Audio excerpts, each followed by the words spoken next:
Hello there, it's Tyler, and I'm running today with some folks from the Gauntlet, which I run a lot with folks from the Gauntlet. If you've watched things before, amazing group of gamers, some of the most fun folks you're going to find on the Poor Dying G+. You'll be able to find us there. You can also find us on Facebook. You can find us at gauntlet-rpg.com. Come and locate us. Wonderful people. You will certainly enjoy it. It's a ton of fun to be with Gauntlet. And we're going to be playing today the second session of Changeling the Lost, but this is a Powered by the Apocalypse hack by the Gauntlet's own Emmy award-winning Lowell Francis. He has done a remarkable job of bringing that flavor of Changeling, which is a World of Darkness game, bringing that flavor in and giving so many options on how you want to bring that Changeling to life. It's got, elements of kind of darkness. It's got some elements of that, the tragic nature of these changelings, and he's done some great things with it. It's still a little bit in playtest, but it's certainly a playable version. And Patrick and I have been playing it with Lowell, and Lowell's been running it for a little while now, and I think it's starting to really shape up to where it's close to done. It's humming. I want to mention first that, as with all Gauntlet games, we have the Gauntlet inclusivity policy, which means really that we're here to support each other, take care of each other, and have fun as friends sitting at a table.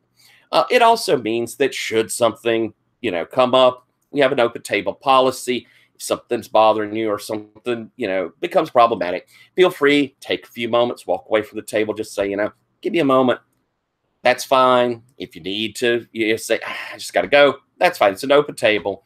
And also we have the X card, which for those of you who don't know, if something becomes a little too personal or something just is destroying your fun or something is, I don't want to see this, then you can do this. You can put something up in the chat. You could say to me, hey, Tyler, I think I want to X that. I may ask for a clarification, but there'll be no questions on what's going on, just where are we at? I'll rewind, we'll reframe, I'll full go again.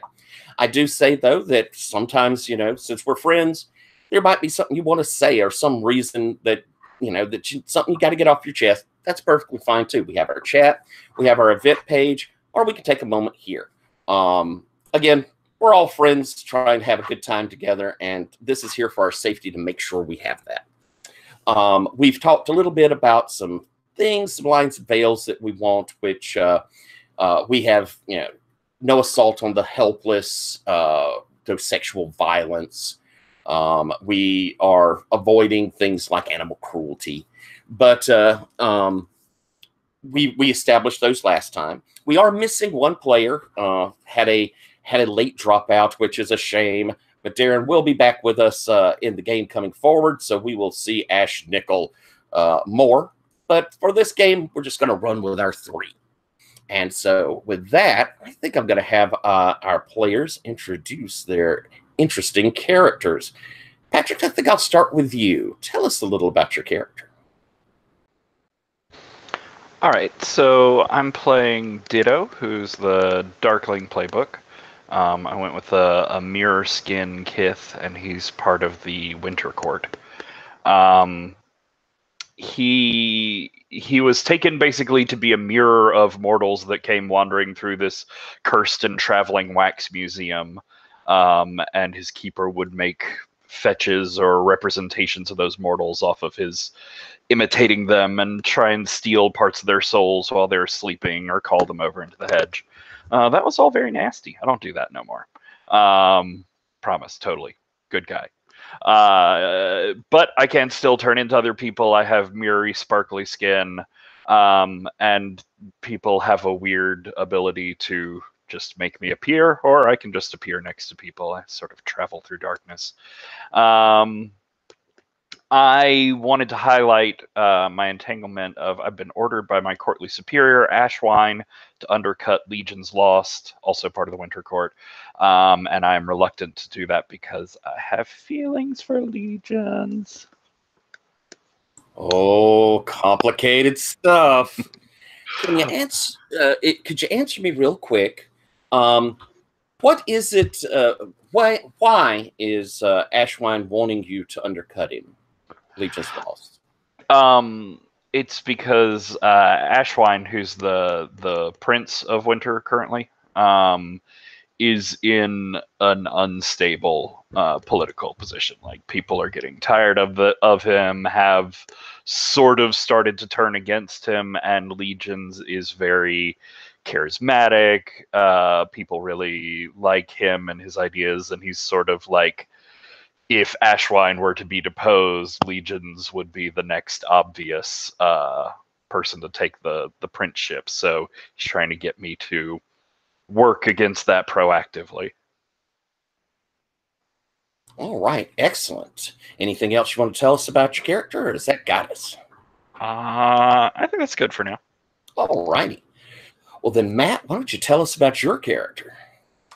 I wonder if we might hear from Chris first, just because the entanglement that I choose might depend on which one he chooses, because mine are both focused on Pete.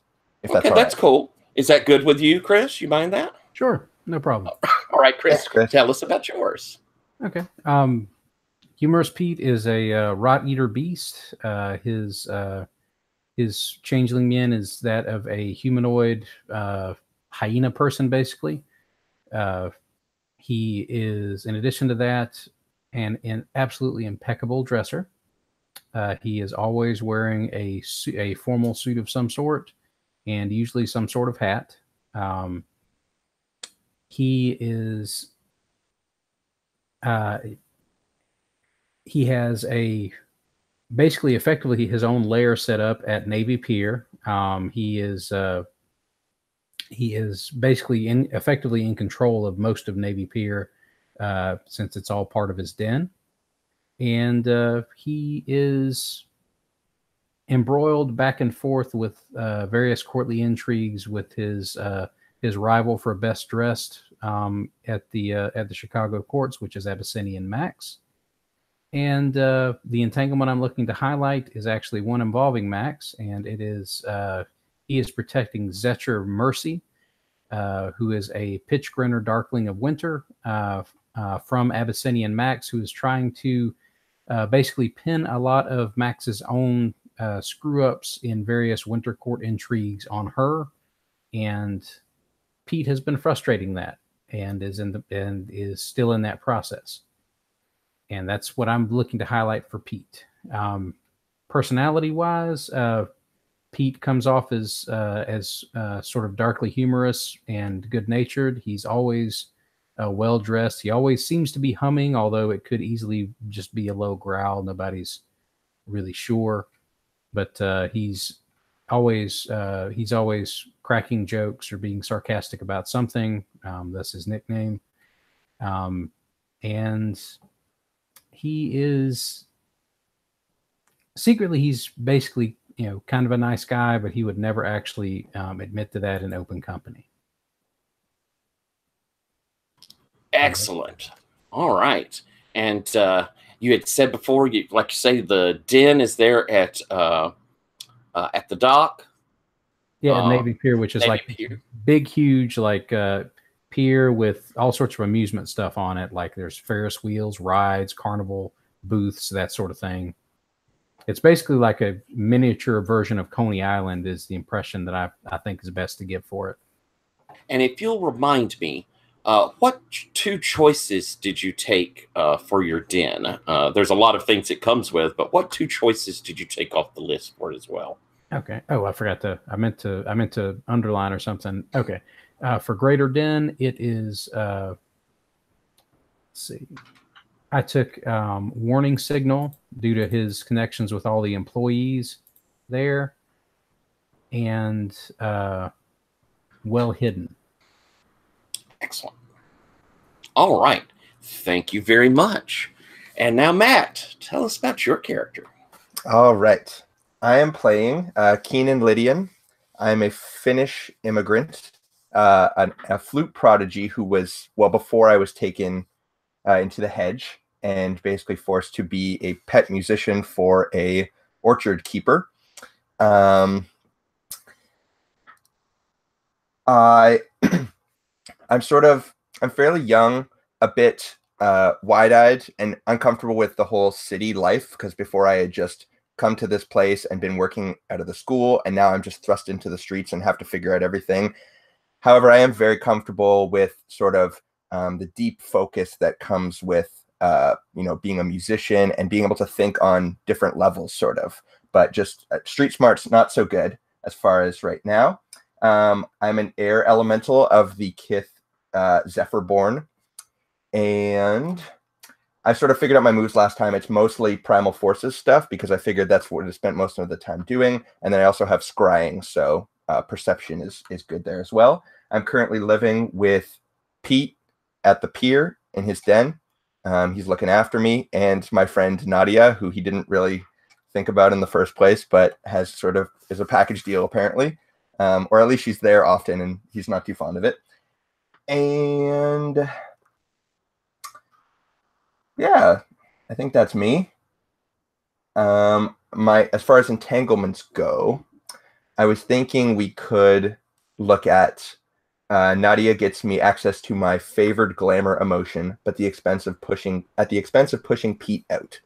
So maybe just get a chance to see what the den's like a little bit, kind of bother Pete for a while, see how that goes. And yeah, it's sort of a low stakes one, but I figure it'll be fun just to get to know them a little bit. I think that's a good idea. Great. That's excellent. All right. Well then, last time we had we set up our Chicago, and we've come up with the idea that there's kind of this constant conflict between summer and autumn.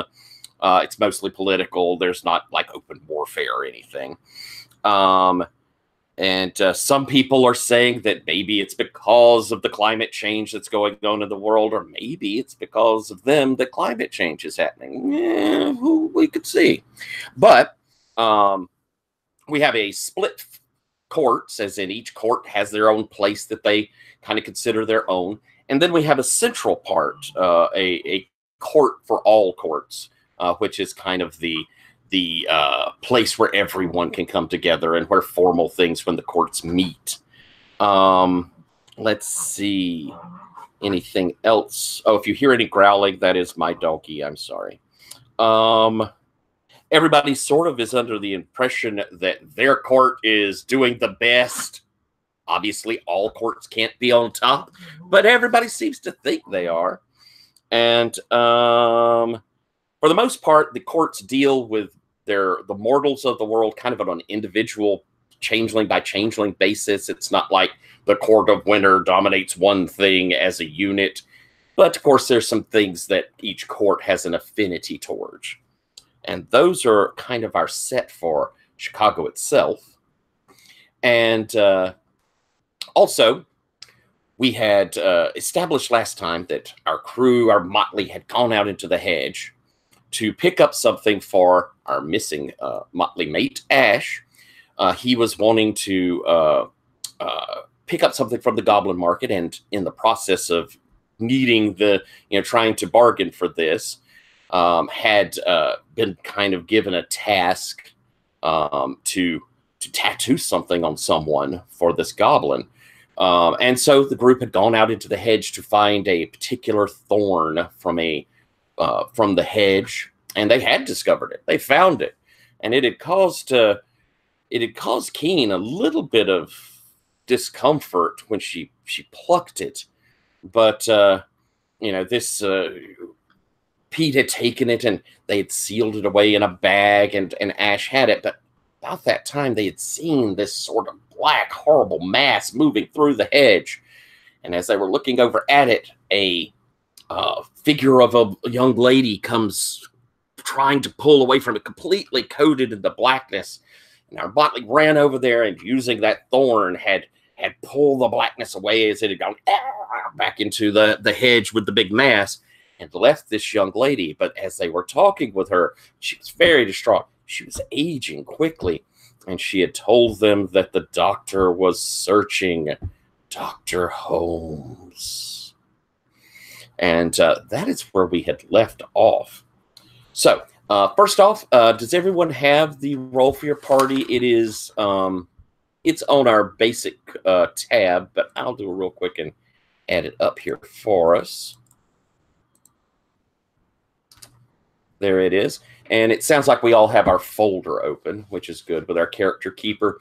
Something that's also in there, this game, as we remember, when we go to a roll, I'm going to ask kind of how you're feeling in the situation, which of your stats, which are associated with an emotion, you're coming from. You'll notice in that folder there is the Wheel of Emotion, which is kind of a useful tool. It gives a whole bunch of different emotions that will draw their way in towards, kind of the stronger ones there. But it's got some neat stuff that can, maybe help you define down a little bit of what you're looking for. So I'm going to start us off with, I think, Pete, you were the one who was right there closest to this girl, weren't you? You had been the one that had stabbed the thorn into and rescued her. And I think I had caught her as she started to collapse, and I think everybody except for Ash was kind of like standing right there close and was watching what was happening to her. I think Ash had backed off to go get himself another thorn because he figured that one was used up for something, for whatever he needed to use it for. That's right. And so as she's, cradled there in your arms, and she said this, "What are you doing?" Has she like plateaued as far as her aging goes, or is she still like curling up? And she's still aging. You would guess, when you first saw her, she was a girl of, somewhere early 20s. She's very clearly now moved into 30s or 40s and still aging. Pete just sort of like looks over at Ditto and Keen and goes, "Do something. Whatever happened, it's killing her." I think Ditto comes over and he's like this is weird. This is upsetting. This is very distressing.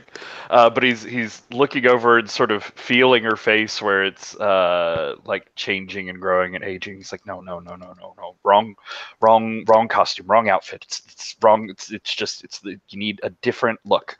And I'd like to try and invoke a contract, like trying to play with her mask, her mean, control it, force it back in on herself, sort of thing. Okay, I think this is pretty big, right? This might be calling on like a greater power to do this, right? Yes, because I do want to go further than the cosmetic that it lists as the basic one, because I want this to, like, I don't want her to age at 90 and die while she still looks 15. And so it sounds like you're going to mark clarity, and then you can roll invoke a contract. And it sounds like you're kind of doing off of, is it mirrors? What contract? What are you calling to? What power are you appealing to? Yeah, this is definitely with mirrors and sort of the inverse of my ability to mimic other people. Okay. I think actually, because this is like a greater contract, and this is very, like, I was shaped and molded by my keeper reaching into a mirror and changing my reflection sort of in a similar way to this. So I think this is going to be off of power. Okay.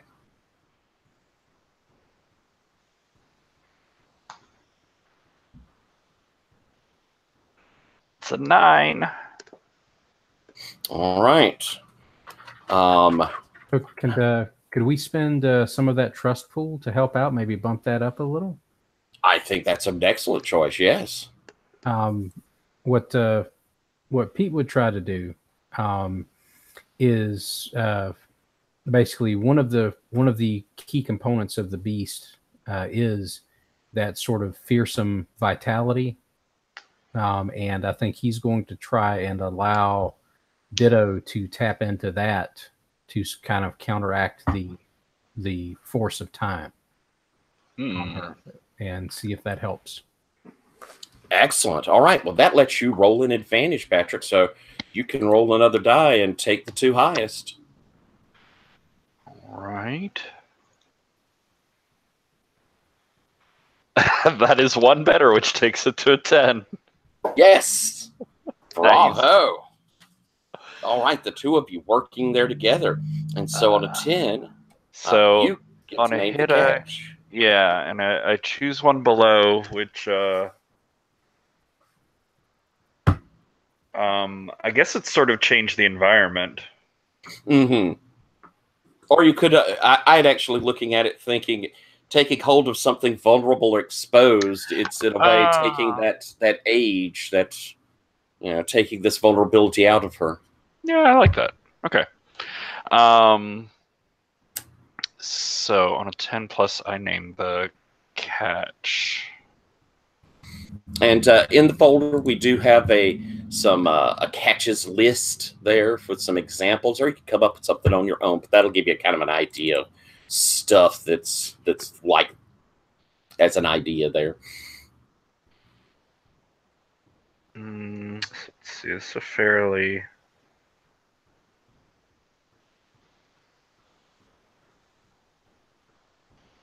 So I think there's he pulls out like a little egg timer from his pocket, like a glass one though, sand in it, and instead of like normal timer sand in it, it's sort of like glittery mirror dust shards, and he'll crack that and pour it carefully into like a little container of theater grease paint, and then he just sort of quickly like does some makeup on her face, sort of drawing in this caricature of like high cheekbone, full face sort of youth to cover over what's happening on her actual face, and it's got like the sparkling mirror bits in it. Ooh, I like that.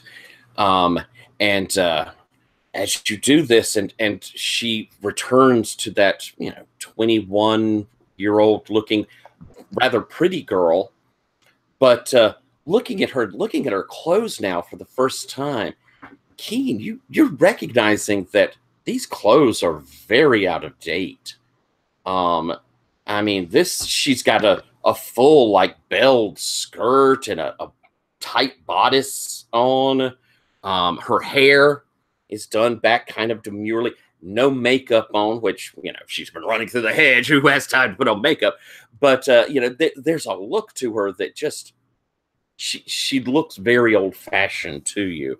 But she begins breathing easier, and she's opened up her eyes. What do you do, Keen? I think that Keen's first instinct is to care for this person as much as possible, just because she knows what this was like and what it was like having just escaped, sort of, or just being captive of something that you don't understand. So she takes like the time to get this person like centered, sort of. And then I think she just says, please, if you can, tell us about the doctor. She looks at you. He'll be coming back. We never really escape. We think we do. Then we just find we're further in the hotel, further in the corridors. There's always another hallway. Always. You're safe with us now. And I give kind of like a pointed look at Pete, like, can you take care of this woman? Because I don't know if I can, but Pete? Yeah, I think Pete's got her in his arms. He's we're in the hedge, so Pete looks like a big hulking hyena man in a really nice suit and a hat. So I don't know how she's going to react to that, but that's a very good point. All of you, I think it's fair. I was going to kind of ask, do we feel like we look like our changeling selves when we're in the hedge? I've always got the impression that like the hedge kind of brings that out, even if you wanted to conceal it. I kind of think so too. So, yes. Does she have a mane? She looks perfectly human. Huh. So as you kind of, you've been supporting her, Pete, and she looks at you, and you can see there's this kind of a little bit of shock of seeing you, but there's also, like, in her eyes, this look of, I have seen such horrors that you here helping me. She's not like screaming because of what you look like. She's already in too much shock for that. Right. Okay. And just this hope, and you can almost, kind of see on her their suspicion, like where she's saying, "There's you never get away." But she says, "Where is Chicago? I need to get home. What? My parents have to be worried." We can get you to Chicago. But Chicago might not be the same when you left it. Time becomes weird when you're taken by something like the doctor. Is the World's Fair still going on? It's a little past that. Oh, Yes. But first of all, let's get you out of here, because this place is not safe for us to stay. Yeah, not important. Not important. Later. Here's bad. behind you, you hear sort of a triumphant, "I've got it," as Ash holds up the thorn, puts it into his bag. Okay, Ash, let's get out of here. So sounds like we're going to be trying to leave the hedge. So that is let's see. We're going to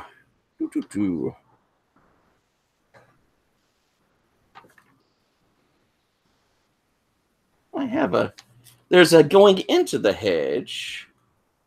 I don't know if there's much of a problem of leaving. I think it's I've got the impression in my past readings from the original product that getting out of the hedge, unless something is actively stopping you, is probably not that bad as long as you came in yourself. All right then. So who do we think's leading us out, and what doorway do you think? Where will you step back out of in Chicago? My guess is probably when we came in, Ash was probably leading the way because he knew where this plant was. Leading us back out, since Ash isn't here, I guess Pete can try and track us back to where we came in. That sounds like that sounds good. All right then. So moving through the hedge, you come to what feels right. Why don't you describe to us what it looks like when the hedge opens up to that doorway? I think when we get back there, it's kind of one of those. Most of the hedge is kind of scrub and thorns and all sorts of tangles. And when you get to this part, it looks like if you've ever seen one of those sort of brush tangles that's been sort of turned into a den by an animal, like you can see that something has pushed an entrance through. And you see that, and as you get closer, and that entrance starts to pull in a little bit, and you start to see lights, and you start to smell the smells of Chicago as opposed to the weird, strange sense of the hedge. And do you think, since you're the one who's leading us, that do we pop out the same place we went in, or do we pop out somewhere closer and more associated with you? I think it's probably going to be more keyed towards me, I think, because it's whoever is pushing through first. So I like that. Where do we step out then? See, I think for when we came through with Ash, I think we came through directly from the Goblin Market, which was set up in some just knocked down old warehouse somewhere where they managed to sneak in. So this time we are coming out close to that, but it's closer to the waterfront, since Pete has an affinity for the waterfront. All right. So we're coming out. You can smell the lake. You're getting that cold wind off the lake, and that's where we step out.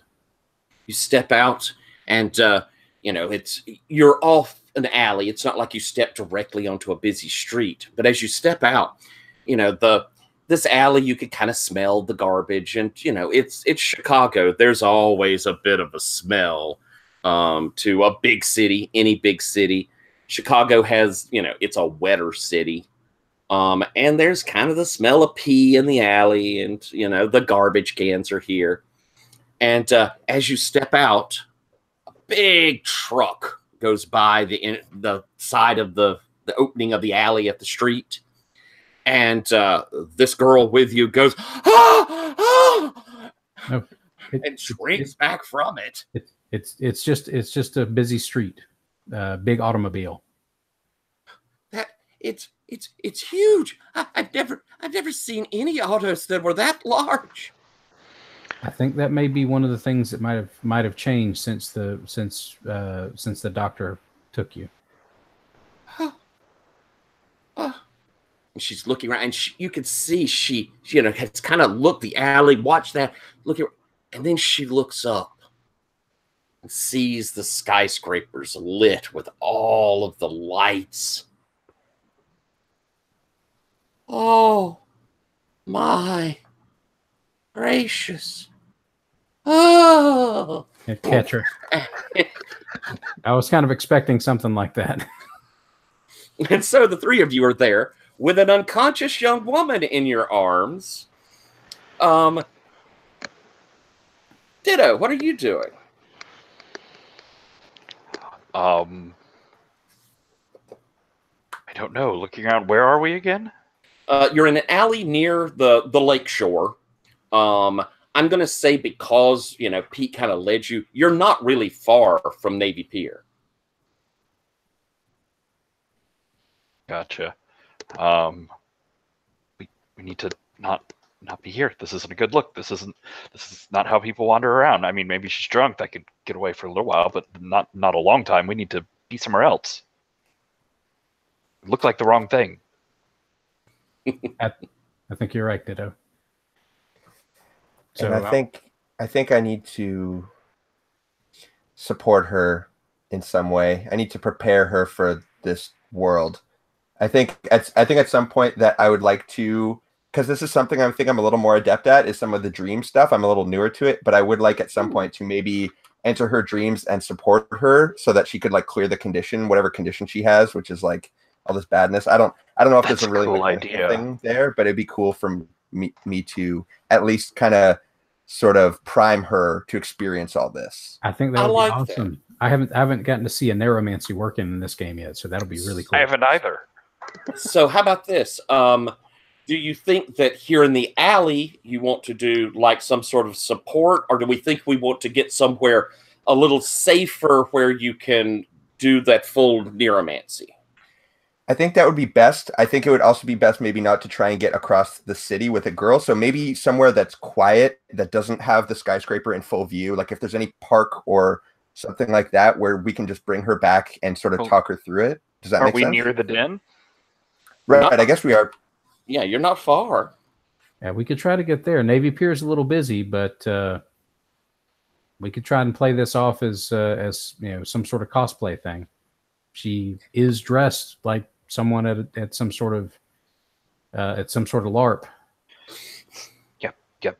We can make it look like the right thing. Just stay. Stay. I'll be right back. Just stay. Okay? And he'll like back up and then like turn around the alley and run. I'll try not to take that offensively. But I heard that. And I'm gonna run to like there's got to be a like little tiny corner liquor store somewhere around here, and I'm gonna run in and just buy a handful of mini bottles and like rush back out. Okay. Yeah, there's no problem. And, looking around, you figure it's early night, so it's probably like 7 or 8. People are still in the liquor store picking up their supplies. You grab yours and you head on back. Love the idea of just this moment of like Muzak and fluorescent lighting, waiting in line behind some old woman buying a bottle of bourbon or something. I think I'd like my old crew now. Ipanemas playing on the dun dun dun dun dun dun dun dun dun. And everybody's trying to get in that last bottle of liquor before it shuts down when the sun goes down. But yeah, I'm gonna rush back to them, and in the alley, I just like drop this bag on the ground and sort of dig through it and pull out, and I have like a little mini bottle of coconut rum and like a little mini bottle of tequila, and I just open them and like sniff, oh yeah, I just pour them both on either of her shoulders. Oh my God! And Pete's like, Jesus, man, you know how much I paid for this suit? No, it's good. See, now it looks like we carry on either side with the arms around, and now she's drunk, and we're friends, we're having a party, and it's fun, and we look like the right thing. We don't look like the wrong thing. It's no kidnapping, it's fun, it's drunk. Okay. Fun. And so, sounds like you're setting off through the streets, kind of supporting, carrying her. As you get out to the main thoroughfare, there are people around. The loop is off in the opposite direction from where you are, so the big crowds over there. But you can still hear all of these crowds down at the pier.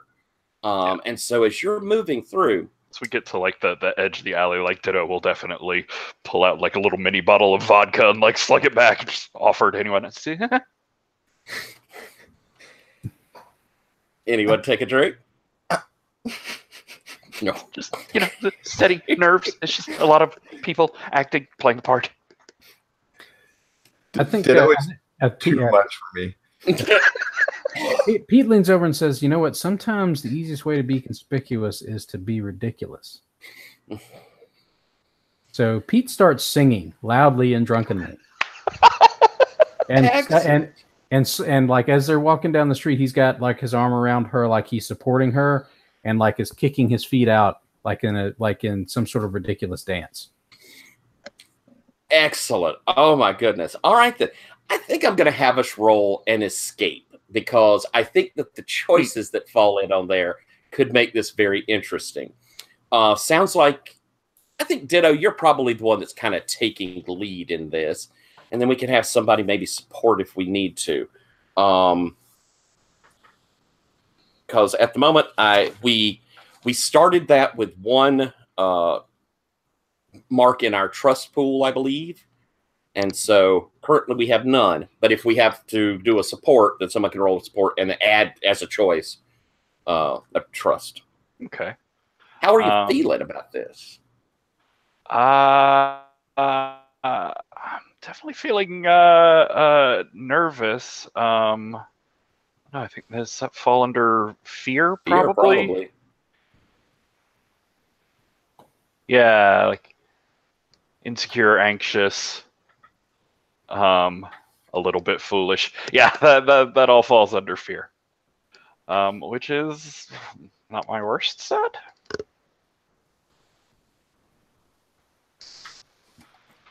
That's a 7. All right. Well, with a 7, you're going to choose one on the escape there. And I'll just real quick, I won't read over every time everything, but just so folks at home can hear. You suffer harm during your escape. You end up in another dangerous situation. You leave something important behind. You owe someone a debt for your escape, or you give in to your base nature and mark clarity.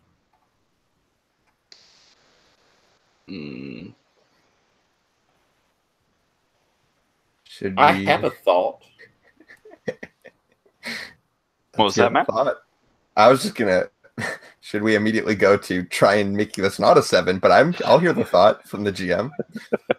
I could see leaving something important behind, and it would suit our night's adventure. I was sort of thinking that Mike could be Ash, but I don't know. What did you have in mind? That is exactly what I was thinking as well. In that, as you set off, and you've got this girl and all of this stuff, this excitement's going on, and as you near the pier, it's then that each of you start realizing you're not sure if you ever saw Ash come out of the hedge with you guys. Well, I mean, surely I was watching, but you were watching because Ash was right and we all together, right? No. Well, why didn't you? He was right behind us right when we started back, because he said, "I've got it," and And he had the thorn. You remember that, right? And we turned around and we were walking back. You know what?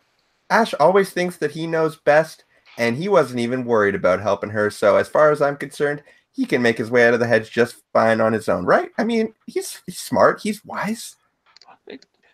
Yeah, sure. Smart, wise. Yeah, good at right? navigating and hedge and things, and definitely won't be eaten or maimed or transformed or extruded through anything. Probably extruded. Well, not off. Yes, but hopefully, no, not in this situation. Surely. No. Well, we should get inside. And so, moving through the pier. And Pete, you have plenty of ways that you know to avoid like the big crowds. You'll walk by and one of the guys at a booth will kind of, Pete, as you head through. And you get to your den. By now, you've been carrying her. She does seem to be breathing easier, and she has, she fainted, but it seems more like she's kind of fallen asleep. Probably from like outright exhaustion. Gotcha. Well, I try and take the easiest route I can to get us back to the actual den, not the greater den. Mm-hmm. I will put her in one of the guest rooms. Probably have to shove. Keen, what was your shove some of Nadia's junk out of the extra guest room. So that and then lay her on the bed in there, and say, okay, we're gonna let her rest, but we've also got to figure out how to help her get through this, and we've got to be able to relay some of this information to the court, because this doctor sounds like a keeper. That's not good news. If we've got a keeper coming back, the courts need to know, and if it's got a name like the doctor, and has some sort of weird hotel thing going, that's something they need to know too, because that could be cross-pollinated with any number of big hotels in this city. Maybe it's like y'all heard that song, that Hotel California song? You're not supposed to leave, but she did. I don't want to get trapped in a hotel. I like being able to leave. I don't like not leaving. It's no fun to be forced to stay. You don't think, because she was babbling about, she was about leaving, about not leaving, about not being able to leave, about thinking, and then you're not, but you don't think we definitely left, right? We definitely came out of the hedge. Like this is Chicago. I could smell it. Yeah. Chicago is unmistakably smelly. Yeah, good, right. Can't make a smell. No, that's good. I just worried because she worried and I worried. Okay, boys. You need to leave. What? Right now, I need to set the space, light some incense, and we need to do a little session here, okay? You get to writing up your report, whatever you need to do, but just give me some time, okay? Hey, what are you doing? How much time? She's going to need a few hours, I think. I haven't done this too many times, but I think I know what I'm doing. What are you doing that you haven't done too many times? Let's clarify that. And you're doing it in my den, so I definitely need to know what the hell it is. Okay, Pete. Well, I'm going into her dreams. I'm going to make them real pleasant, and I'm going to set her at ease so that when she wakes up, she's in a place that she feels like she can trust, with people that were going to care for her, and not missing her family that have been probably dead for decades. In her dreams inside her head? Yeah. Yeah, if you can do that, that sounds like a pretty cool thing. I'm not gonna lie, that sounds pretty awesome. It's pretty cool. Yeah. I started it while I was in university, and I was doing a lot of drugs, and I started to be able to really people would tell me their dreams, and I'd interpret them for them. Stop. The more you tell me about this, the less I like it. Okay. Just say you're going to help her, and we're going to give you space to do that. Help. Simple. New role. She needs a place, a play, a script, something new, a frame. New. Yeah, like that. Okay, bye. All right, bye. Okay, we pull the guest door to, and I'd look at Ditto and say, I really hope he knows what he's doing. I don't think she does. I might. Let's find out. Back inside the room, you begin setting this up, and you say incense. What does it look like, though? As you touch her? What do you do to get this going? I think that I go and retrieve stones that I've taken with me from my home. They're kind of like different shapes and different textures and different colors, and I sort of set them around her bed in sort of like it's like a grounding, sort of anchoring pattern kind of thing. Mm-hmm. This kind of, I think, ties me to like my heritage. I come from maybe I grew up in like a rocky area, and I would always collect these or something. Mm-hmm. And then I think I take out like this small wooden it's sort of like a ocarina, but it sounds a little like a pan flute too. So it's kind of got these low wind tones, and I don't play very often anymore because of the whole traumatic experience being kept by a fairy. But I think this is somewhere where I feel safe doing it in the den, caring for somebody. And I think I play like a folk song that, my father had played to me when I was younger. And that's kind of when I make the transition, is using those kind of nostalgic, melancholic tones to kind of bridge the gap. Oh, I love it. Okay. Let's have you roll a walk-in dream. How do you think, what are you feeling? What do you think you're using for this? I think that in this case, I think that it's joy. I think this is really like my spring, like I'm really connecting to what's truly myself, and I don't normally get to do that very often, and I'm thinking of my family and things that I love too. So I think that this is a joyful thing for me. It's like when I was... Sorry? And you're wanting to kind of instill a joy in her as well, right? I mean, that's also, so that sounds perfect to me. Great. Okay, so walk in dream. Let's see how this goes. So that's going to be with a +2. Nice, that's a 13. Oh, fantastic. All right, you have done so successfully. And so as you're playing and your mind is sort of wandering with the music, you begin to see and hear as she's dreaming. And you see she's walking through streets. You sort of recognize Chicago, but it's very different. You may have seen old photographs of Chicago, shortly after the fire, honestly. And she's walking towards this amazing city that is all white. And there are lights all over it. And it is beautiful. And you could see she's so excited. But as she's walking, she keeps looking over her shoulder. As you follow that gaze, there's a shadowy figure. It's a man, a bowler hat. You can't see his face.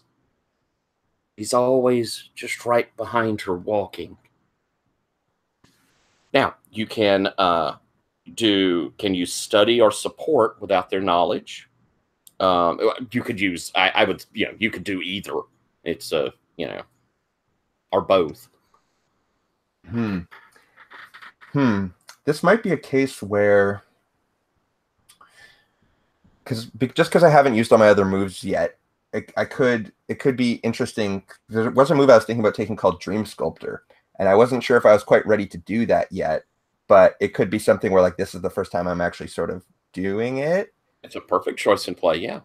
Because then I could that would be the most successful thing, I think, is like really reshaping this environment to hopefully minimize whoever this dude is. Okay.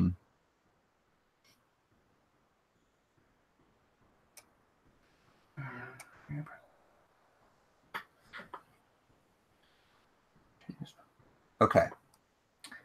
So one of the options in that move is your subconscious stays repressed. Can you explain that to me a little bit? Do you understand that? Like the Um, three options are you do not suffer feedback, the change is not noticed, and your subconscious stays repressed. Have you picked it on your character keeper yet? I have not. I can do that for you. Yeah, that way I can kind of look at it too. Yep. Dream sculptor.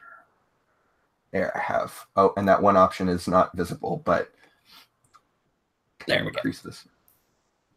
Oops.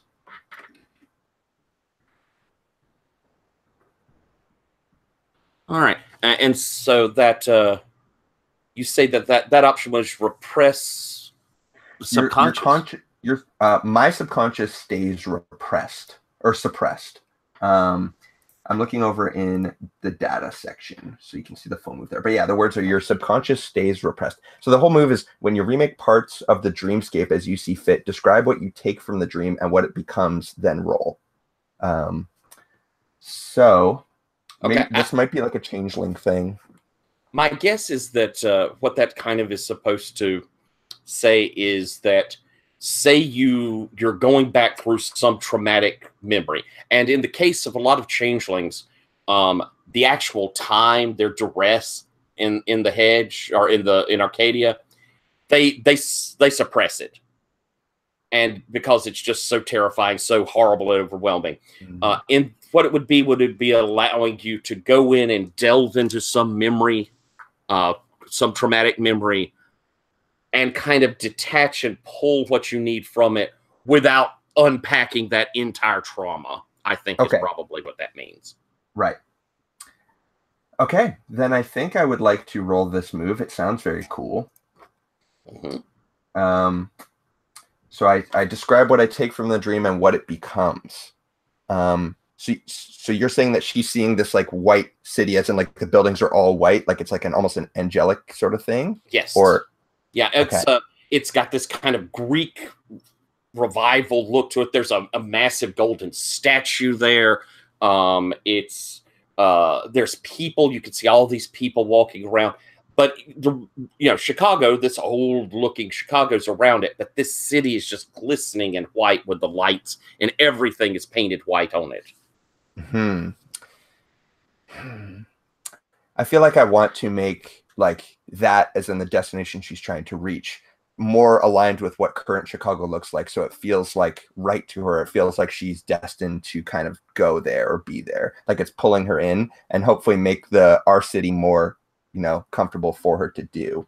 So I suppose just make everything, take the edge off of everything, I guess, and kind of overlay some imagery of what she might see in this world, but make it a really serene experience for her, I guess, and try and make it so that there's music that covers up the steps of the man with the bowler hat, so that she just doesn't think about it, or I think that sounds excellent.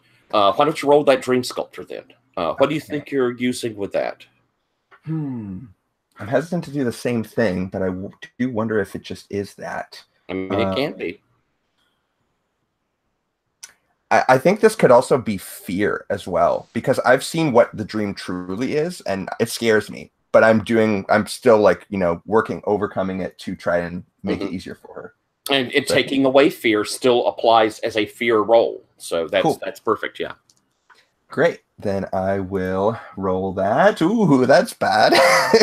That's a 5. Oh, all right. As you're trying to shape this dream in her head, you begin to hear those footsteps behind you as well. And she's been looking, and you can see her getting more worried. And she's trying to reach that white city, when you hear behind you, "Oh, young lady, you seem to be lost." And a hand touches your shoulder, Keen. As you turn around, in our NPC character keeper, you will see the human face of H.H. Holmes there off to the right. Don't like that. He says, "My dear, do you have somewhere to stay? The streets can be dangerous. Perhaps you would like to stay at my hotel. The rates are very reasonable." Escape. All right. I'm going to cut from that over to the two of you outside. Ditto, what are you doing while we got Keenan there kind of working with this young lady? I don't know. I'm pacing a lot. So you're keeping by the door and you're sticking with what's going on there rather than something else? Yeah, I think maybe I'm like pacing near the outside of the den and like looking out any windows or cracking open doors and stuff, and just like, Ash might be coming up at any minute, sort of thing. Okay. And what are you doing, Pete? I think Pete's basically sitting in the main area out there on probably sprawled out on the couch, and he's on the phone. He's calling in some of his court contacts in summer, some of them in winter, and saying, "Look, we found this lady out in the hedge. She had just escaped from a keeper, but she's still human. And she seemed to think that this keeper that was after her was coming back." Who do you think you called then? Let's pull up then on that NPCs and let's put a name to a face, sort of thing. Okay, from the let's see, from the summer court, probably somebody that Pete would trust to get the word around quickly, and I think probably that would be Question So Loud. Okay. I think she's got more of an organizational role in the court. And since we're getting into Summer Court, we've never answered this. Who is Prince of Summer Court? I think it's Empress Chow. Ooh, I love that picture. All right. Yeah, that convinced me more than anything. That's a badass looking picture. Mm-hmm. All right. The Question So Loud thing is really cool too. But that's why I picked that one. So as you're talking to Questions, and she's like, "You found someone that the keepers had taken," and you said, that's still human, right? Yes.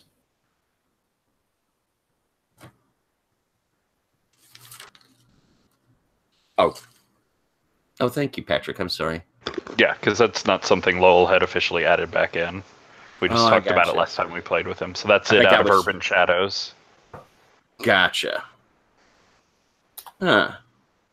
I really was just using it as the term, but that's pretty neat. We may come to that in a moment. Sorry. But you'd said that she's still human when you were telling Questions, yes. Right? Yes. That you stopped a keeper from taking someone? That I can't tell. She said she'd been running from him for a long time, and she had been stuck in some sort of space that he controlled, but she's still human. And she's apparently been wherever she was for a long time, because her language and what she thought was going on in Chicago it sounds like it's at least a century back. Like she was talking about like the World's Fair. I've never heard of anyone who was taken for any length of time that wasn't changed. Yes, when we found her and she, I guess she escaped her. She escaped herself. Something was clinging to her, and we cut it away and got her out of the hedge. And whatever happened to her, time started to try and catch up with her. Luckily, Ditto pulled some magic out of their hat and saved her. But so she's managed to survive coming back out into the world, but she's gonna be messed up. Like she fainted as soon as she saw the skyline. Maybe you should bring her to court. I'll let everyone know if there's a keeper prowling. The court should deal with that. Summer should deal with that. And yes, maybe you should bring her in. Do you think? Do you think she could travel? Do you think that would help? Do you think maybe that that the prince would be able to help you? What do you think is the best? Well, I mean, I should tell people, shouldn't I? You should tell people. I think it's a good idea to let the Prince Embers know, and as soon as she's ready to travel, we'll try and get her to the court. And it may be a good idea to try and get the word out to the other courts as well, because everybody needs to be on the lookout for this. It may be something where all the courts need to gather.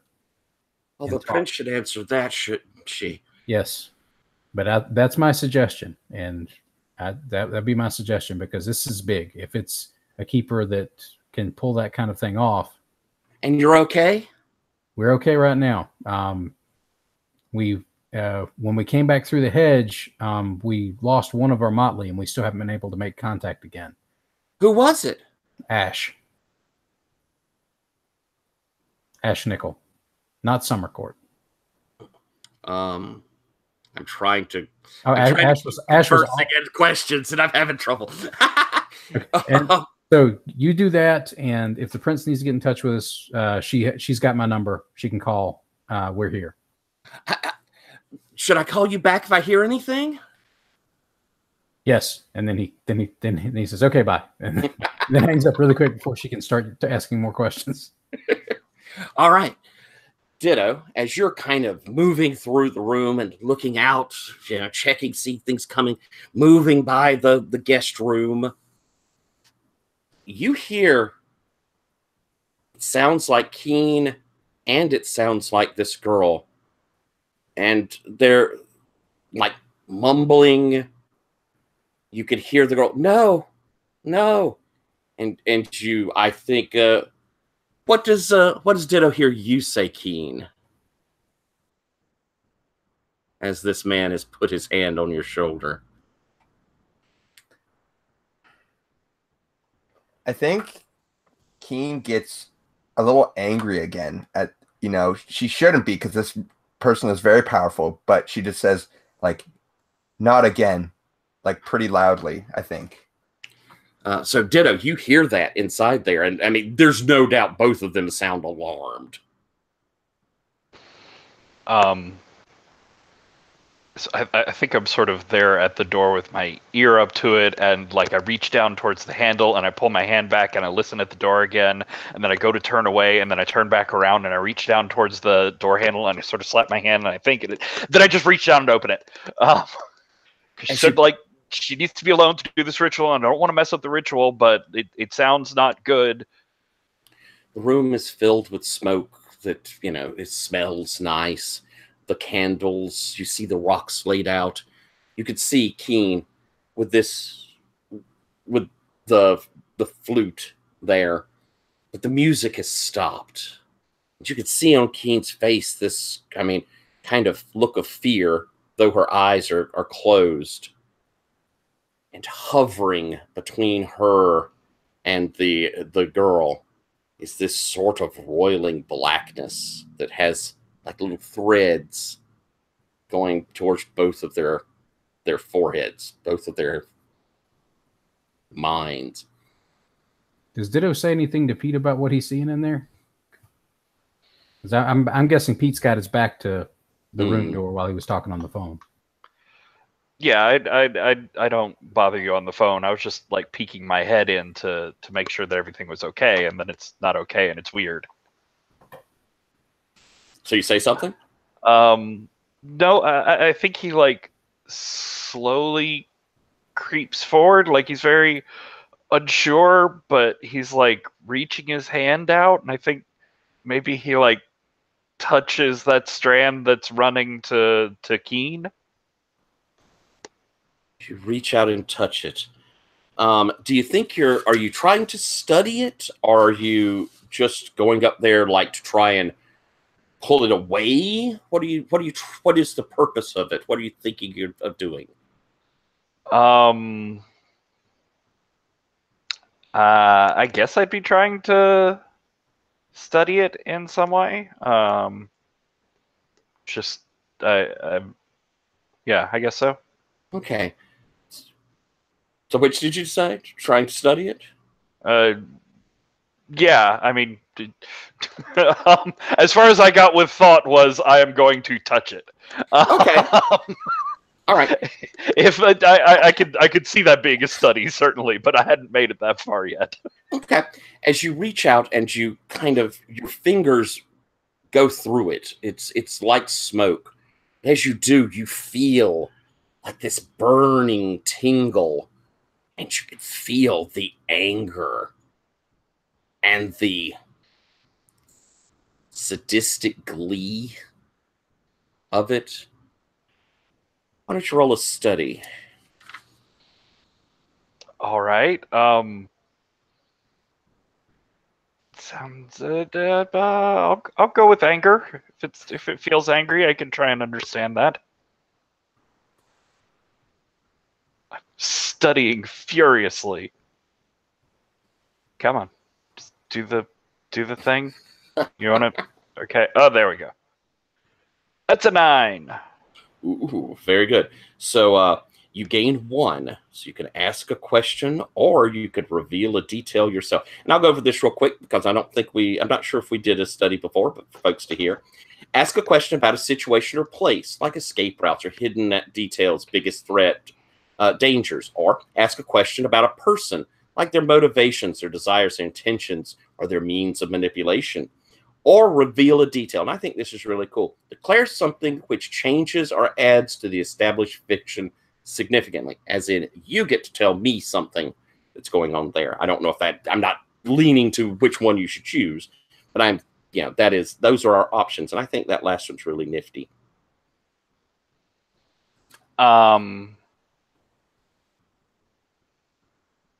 So it's sort of the opposite of asking about escape. I guess it's revealing a detail. And I don't think this is like a conscious thing that he's intentionally figuring out and doing. I think it's very much just part and parcel with maybe I'll just touch it. But I think the detail that I reveal is that touching it, or at least the way Ditto's touching it, is enough to pull him in there, and I'd like to unintentionally get sucked into their dreamscape with them. Hold into it. All right. It's as though you fall through the darkness until you see this big glowing white light, and it's kind of like from above as you very swiftly appear there beside Keen. You see the girl a few steps away, and she's still walking towards that white city. But right there with his hand on Keen's shoulder is the man whose picture we have. And he's smiling kind of in a charming way. He's very dapper. His beard or his mustache perfectly combed. His clothes very flashy, but very old-fashioned. Looks over at you and smiles.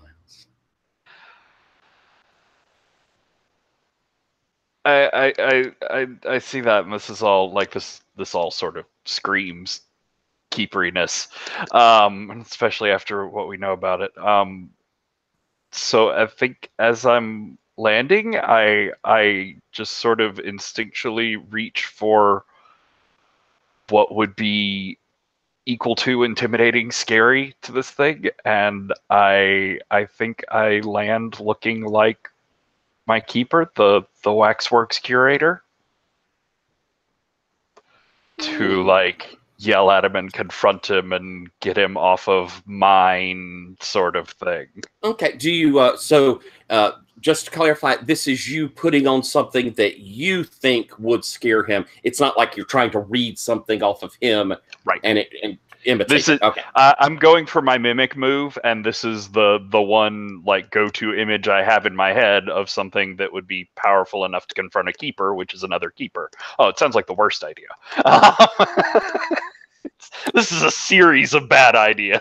All right, so why don't we roll that then? So I think that would be back to power for keeperdom.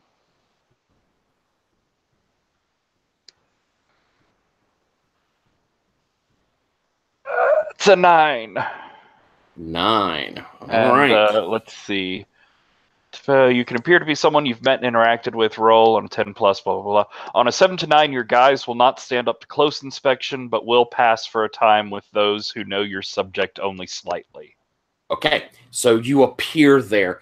Tell us what he looks like, this person you're mimicking, this keeper you're mimicking, and what you say. And then I'm going to cut over to Keen and get Keen's reaction to suddenly having that bright beside her, as well as this man there with her. I think he's taller than Ditto.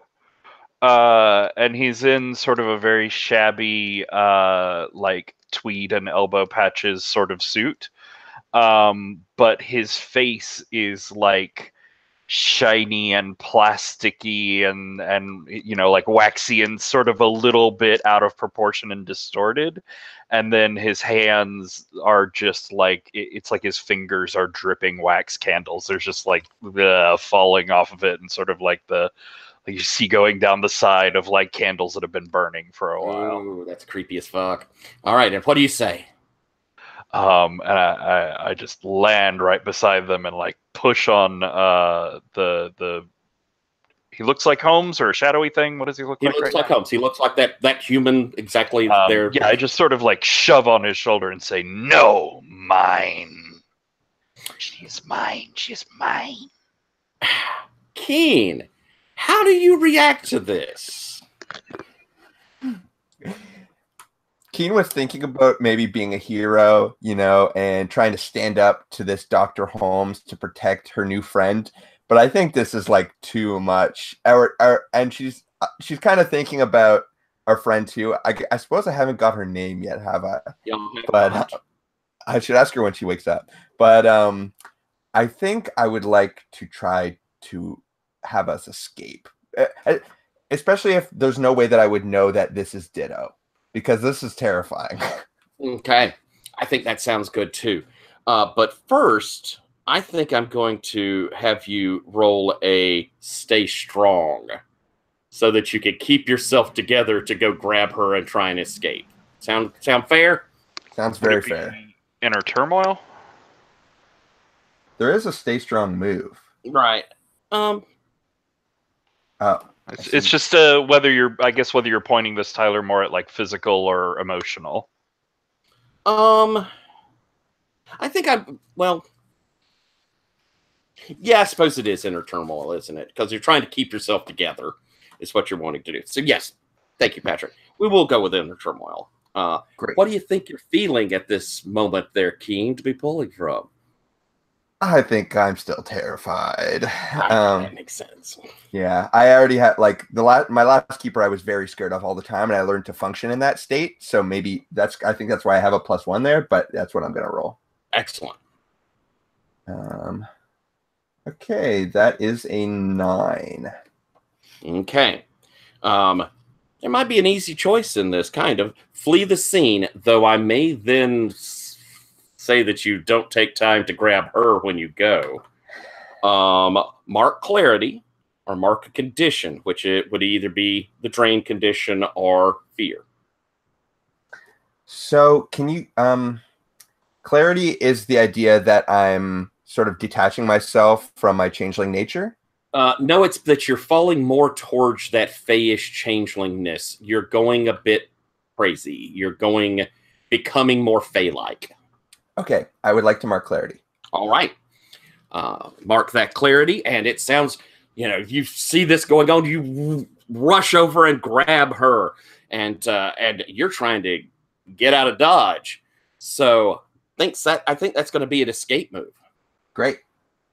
What you feel like you're rolling on there.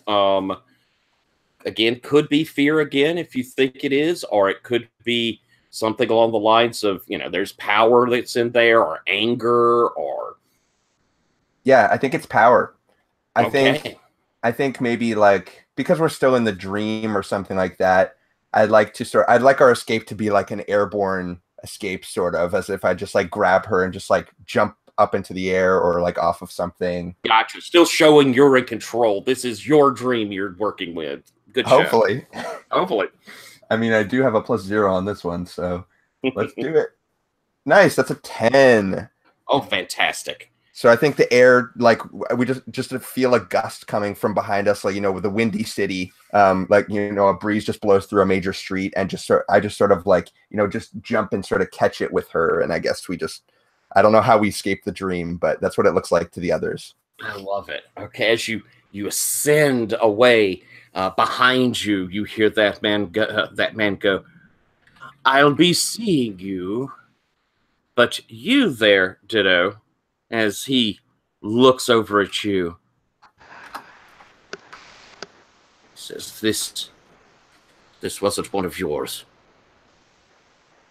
And he begins moving back from you, but he's got this kind of cagey look. And for a moment, that demeanor, that, you know, charming, smiling leaves, and you just see fury, and almost over the top of it for a second, his mask slips, and you see his mien behind it, which is the picture beside his human form.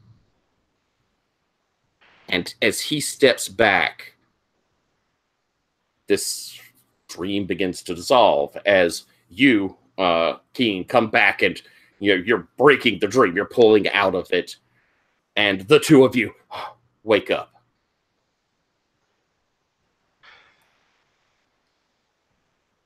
And she's conscious now? She's kind of, you see she's kind of sweaty, but I mean, you and Ditto have pulled out of it. She's over there. Her eyes are kind of fluttering. She probably could be woken, yeah. See, I think I'm sort of muttering as I come to a thing of like, all mine. You can't have them. And I think you're still muttering a little bit while I'm already conscious, because I've done this a few times, but like I'm already getting ready to like apologize. And I see you sort of like get yourself together, and I'm just like, "Oh, I'm sorry." It's it didn't you know, there was he wasn't supposed to, it didn't go exactly, but is she, I mean, did he? He's still in there, I think. He didn't take her again, but I didn't do much good. Well, you didn't do much bad? I hope not. And I just look over at her, and how does she look? She looks, again, she's kind of got that little bit of fear sweat that's on her, but as she, you know, as you're looking down at her eyes open, and she goes, you saved me. Well, we both did, I suppose. Yes, well, we, Pete! Pete! And Pete, before you hear your name, you've turned around and seen that Ditto's not in the room anymore, and the guest door is open now. And I just heard somebody call. Oh, all right. What happened? What's going on?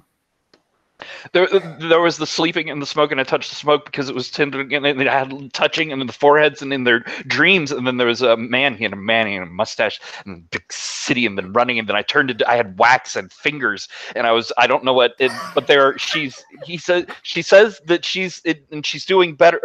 Are you doing better? What is your name? We saw the doctor. Oh, she sort of goes, "Oh my. I could hear his footsteps. She looks up. My name's Clara Bennett." Nice to meet you, Clara. I wish it was under better circumstances, but we know you some. Look a little different. And she kind of, Pete, if you come close, she kind of sits up on the bed, and she reaches out towards your face. Do you let her touch you? Yeah. It's like there's something over the top. Dreams, figments, masks, makeup. Yeah, I get that a lot. It, comes it. Yeah, it's the face. It looks a little weird in some light.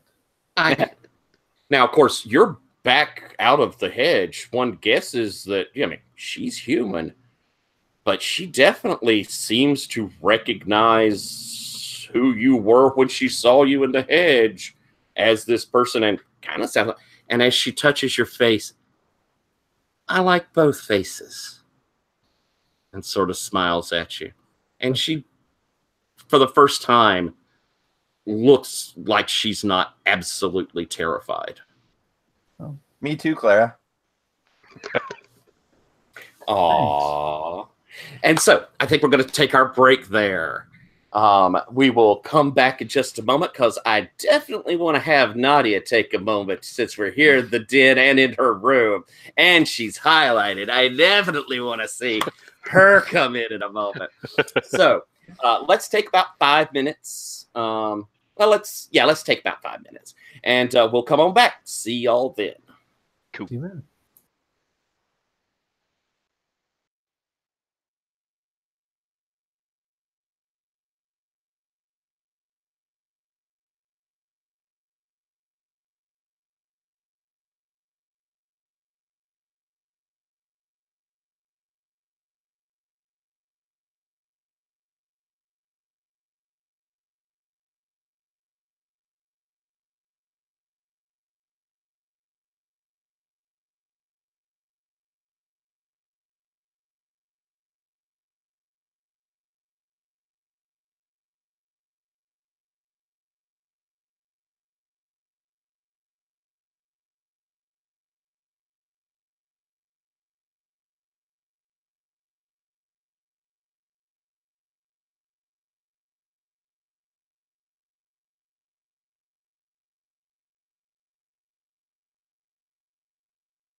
Oh, that was fun. I liked the going into the dream. That was neat. Oh, that's cool. I like the way that works. Yeah, I love weird dream stuff. So as soon as I saw this game had like many moves about dreams, I was like, okay, I gotta take at least one of those. All right then. So we're gonna come back to she's kind of has said this, and it dawns on the three of you that she can see your true nature. But again, looking at her, she seems perfectly human. Completely human.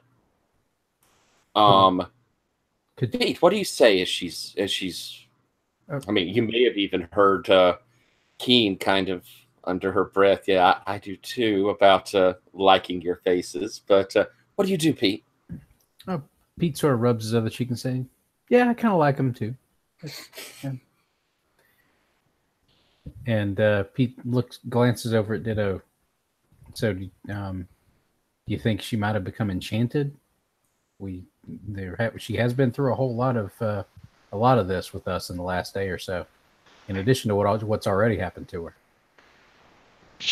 It was the dream. She's maybe still dreaming with her head. You see the images and the subtext. I don't see any subtext here. I wasn't in whatever you guys were doing. I wasn't in there. Subtext, subliminal, sub image. Boys, we shouldn't be talking about her like she's not here. Now, Clara, we've all been taken like you. And we've all escaped, returned, however we did it ourselves. But we've been changed by it. And that's the why you saw us different before and now this way now.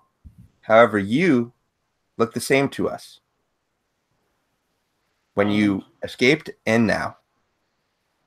Well, I guess I've always sort of looked like this. And she looks around over towards like the bureau mirror. Yeah, I mean, I'm not quite as put together as I would like, especially in the company of gentlemen folk. Oh, honey, you're beautiful. Gentlemen folk. And she sort of blushes. Thank you. Mother always said that I was a handsome young lady. Mother knows best. She's looking around the room and like you could see she has this kind of confused. These things she points over at like the clock. And I'm guessing that there's probably a TV in the room. Everybody has a TV probably in their bedroom or something. And she's like motioning. These things are what are these? What is this? These are some new technological devices that have popped up since you were taken. I think. You have Mr. Edison's bulb. Almost everyone seems to have one of those now. They've gotten around. When I saw the White City first, it was amazing. So many of Mr. Edison's wonders all at once lighting up the sky. Chicago can still be super pretty that way. There are a lot more lights and a lot more colors of lights, too. There was nothing like it in Lansing, where I came from. There's probably still nothing like it in Lansing, honestly.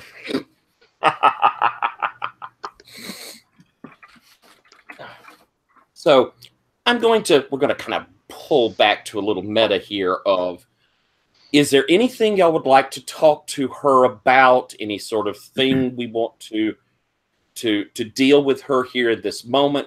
Peach, you've already kind of talked with your court, and they've, at very least questions suggested, I suppose, you should bring her to the court. And Pete does want to talk to her about that possibility. So that's something he wants to pursue before because he told questions that he wasn't going to move her until he was comfortable that she was ready to go. Okay. So he's going to talk. He wants to talk to her about that. And what he's going to do is sort of phrase it in the way of, we want to prepare the others that have escaped, so that if this doctor person entity thing is coming back, we want everybody to be ready to deal with him if he shows up. Yes, I understand. I wasn't the only girl he's taken. And it would have been surprising if you were. These things, when they happen, they tend to happen to lots of people. Those things don't stop at just one. But this group that I'd like to introduce you to and like to have you tell your story to is probably one of the best equipped groups in Chicago to deal with this problem. The other two court members maybe, but if Ash was here, I'm sure he would have a problem with that. Well, what he's suggesting is, and he's thinking that, of course, Embers is going to notify the other courts if there's a keeper. If they've got information, certainly she's going to tell them. This is what he's thinking. She might have something else going on and be doing something completely different. And I think that, you're implying this, kind of the keeper, certainly the subtext of that would be ringing true to Keen and to Ditto. And Ditto, it might be kind of, as you're hearing that, you remember when you saw this man and his mask slipped. That's not a keeper. That's a changeling.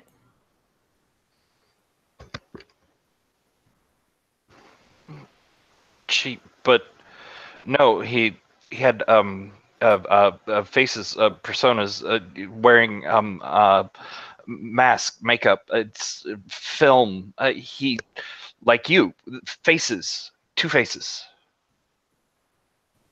Not Faye, they're one. Wait, singular. You're saying that thing might have been not like us, but something similar. Not quite a keeper, but something close. Wannabe. Oh. Very good. And she's, as you're talking, she's kind of sat back on the bed. She says, I will trust. Well, you've saved me from so much already. I'll trust whatever you gentlemen folk, and she looks at the two of them again, think is best. And she kind of looks over at you, Keen. You trust these gentlemen, right, to make your decisions? I trust them to make their own decisions. And in this case, I think I trust them to make yours. However, I don't want her to get involved in any politics that she doesn't need to be. Oh, politics. Okay? Goodness, no. That's not what a young lady should be doing. No. But honestly, it's not what anybody should be doing. That's not a business that's particularly good for anybody. But it unfortunately becomes a necessary business way too often around this city. If it's all right, can I perhaps sleep tonight? You'll guard me, won't you? Yes. Yeah, you can stay here tonight. You can use this room. And that would be a perfect time for Nadia to show up. That's exactly what I was thinking. As she kind of you see her and she kind of leans over towards you, Keenan. Can you have the shuttle? And she's obviously, I'm going to undress for bed, and oh my goodness, these gentlemen here, sort of thing. And I look over to Keenan as at motion to Ditto for us to get the heck out of here. It's like, you have some clothes she can borrow, just something to wear to sleep, because I know I don't have anything. Yes, sir. We'll sort it out. Now, no boys allowed. Come on now. All right, we hustle out. As you're hustling out, and Keen, you're there with her, getting dressed. The door opens, and we hear, "Hey, party time!" As Pete, you see coming in the door is Nadia, and she has definitely had a few already, and is carrying a plastic bag where you hear the tinkling of bottles in it. And she looks up. Oh, Petey, I know you need a shot. I say, hey, Nadia, we've got an extra house guest.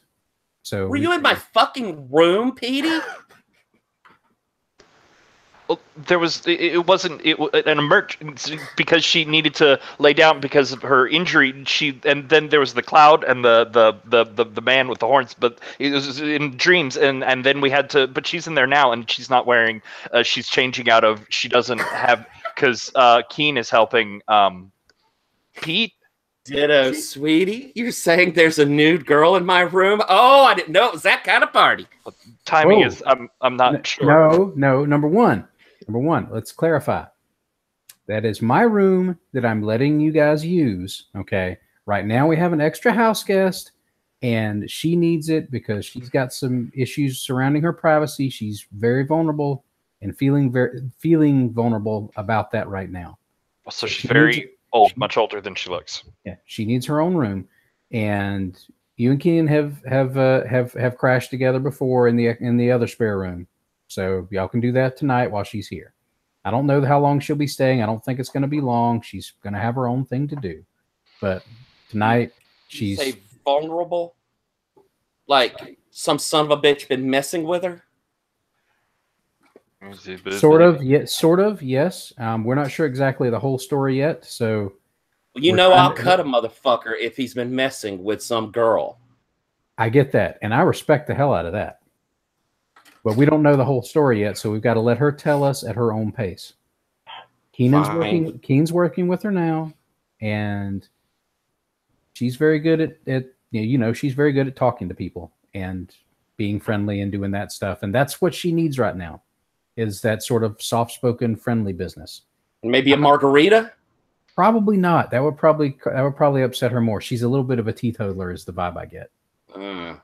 You need a margarita? I will take a margarita right now. In fact, hot damn yeah. Let me go get the blender. Ditto. Ditto. Just one, but not too much. Yes. And she will go over, and she's tearing through the kitchen, and the blender starts. And quiet, blender. Shh. Hey, it's not loud. That's a damn nice blender. But I didn't mean to. Obviously, it's great, sharper. And, it's very plugs in. It's shiny and silver. Yeah. Oh no, Pete has the ridiculously bright red one. Like the really nice one that costs like close to $200 for just a damn blender. It's that sort of blender. The red ones go faster. Yeah, gamecock colored. But as this is going outside the door, Keen, you're in there with her, and she sort of hears all this going on. And is that what sort of young lady is that? I ask her the same thing. I don't know. Well, I don't usually associate with such rambunctious young women. She'll grow on you. Oh. And she's going to come in and ask you if you want a drink. So I'd advise you to just say yes. It'll just one drink, you can just nurse it. She won't bother you anymore. It might help you put you to sleep. You probably did that thing with the brandy or whatever, Well,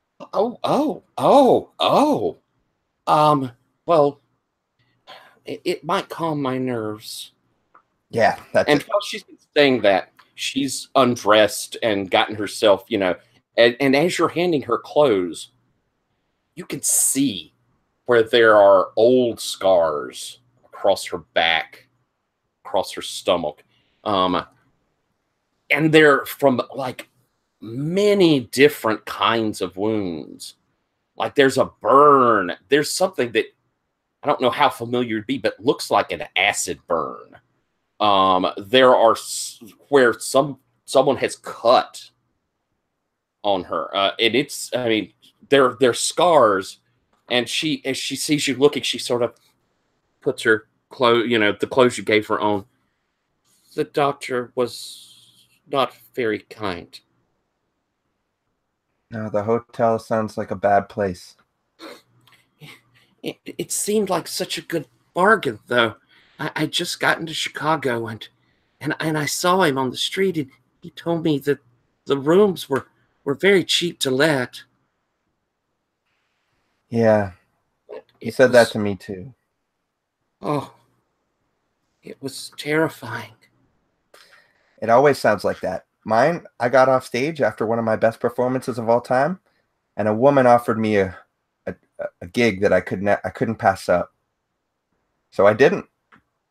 And then I spent years in an orchard playing the chimes. Well, I suppose that sounds bad. Not as bad as what happened to you, honey.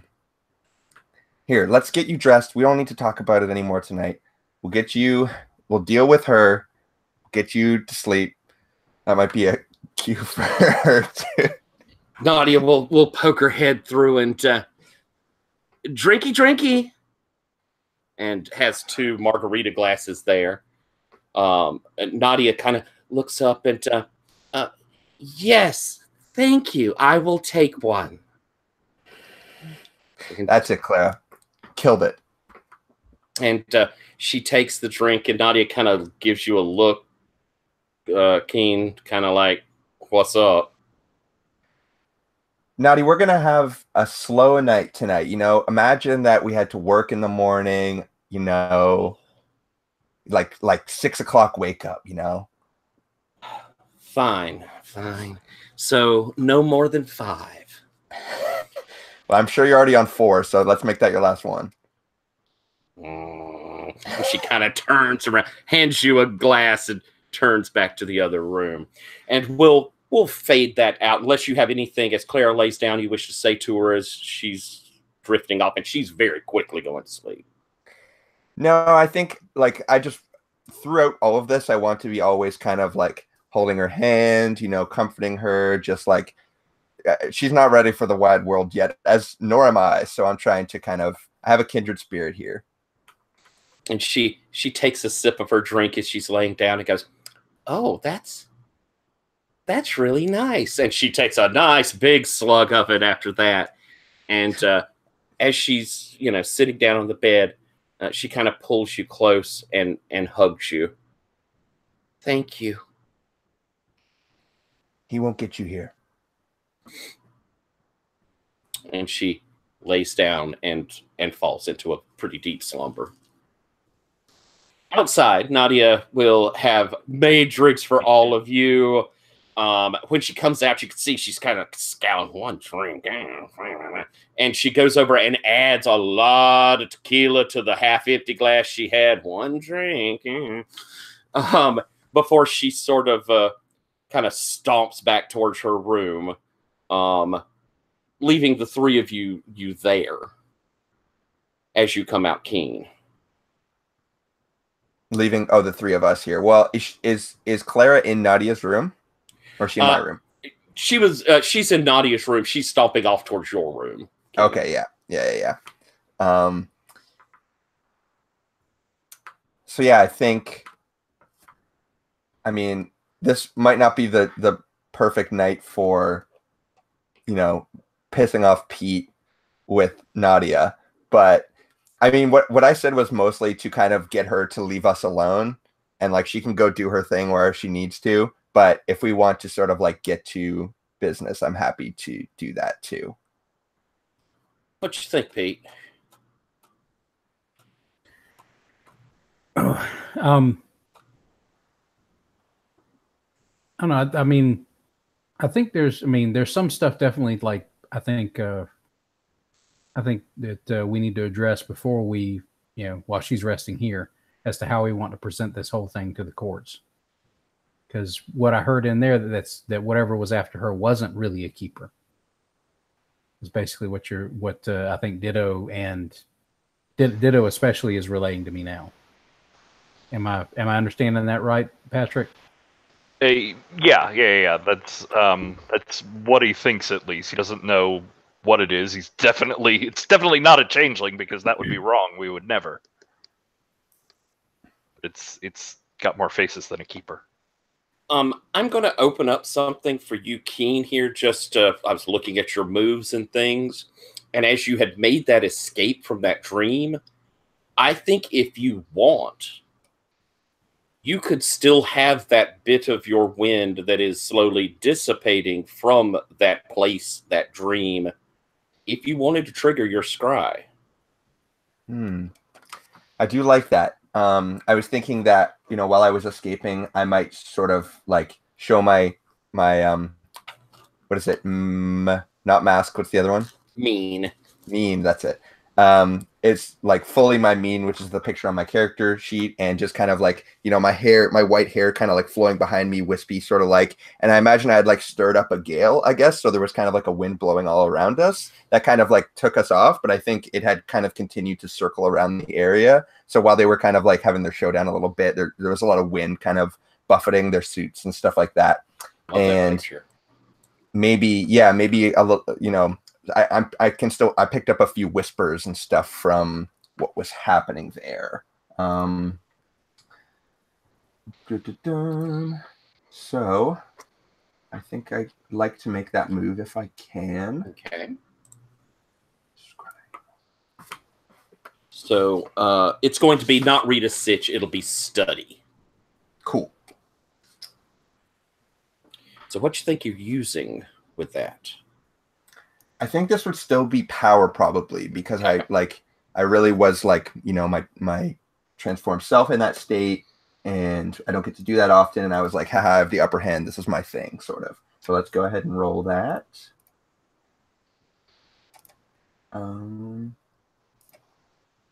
Nice, a 10. All right. So you're going to get 2 off that. And, so we can put it into context. Is this you kind of reaching back into that dream to look around and see it? Or is it more like, since you had your stuff there, you're now, this is you remembering things that it would have seen? How do you envision that? Yeah, I think sort of, the winds were still blowing around as it was dissipating, and sort of the winds would catch a little trail of a thought or a detail, and kind of, now that the dream is like finished resolving in whatever state it was in, it's sort of entering my consciousness now and materializing in a form that I can understand, kind of. So I imagine that it had been, I'm wondering if I can, because we were in the dreamscape, sort of, it would be interesting if I got like a surface level thought from Dr. Holmes himself somehow. Maybe because he's making himself vulnerable by being there in that state or something like that. I think that sounds perfect. What question would you like to ask about it?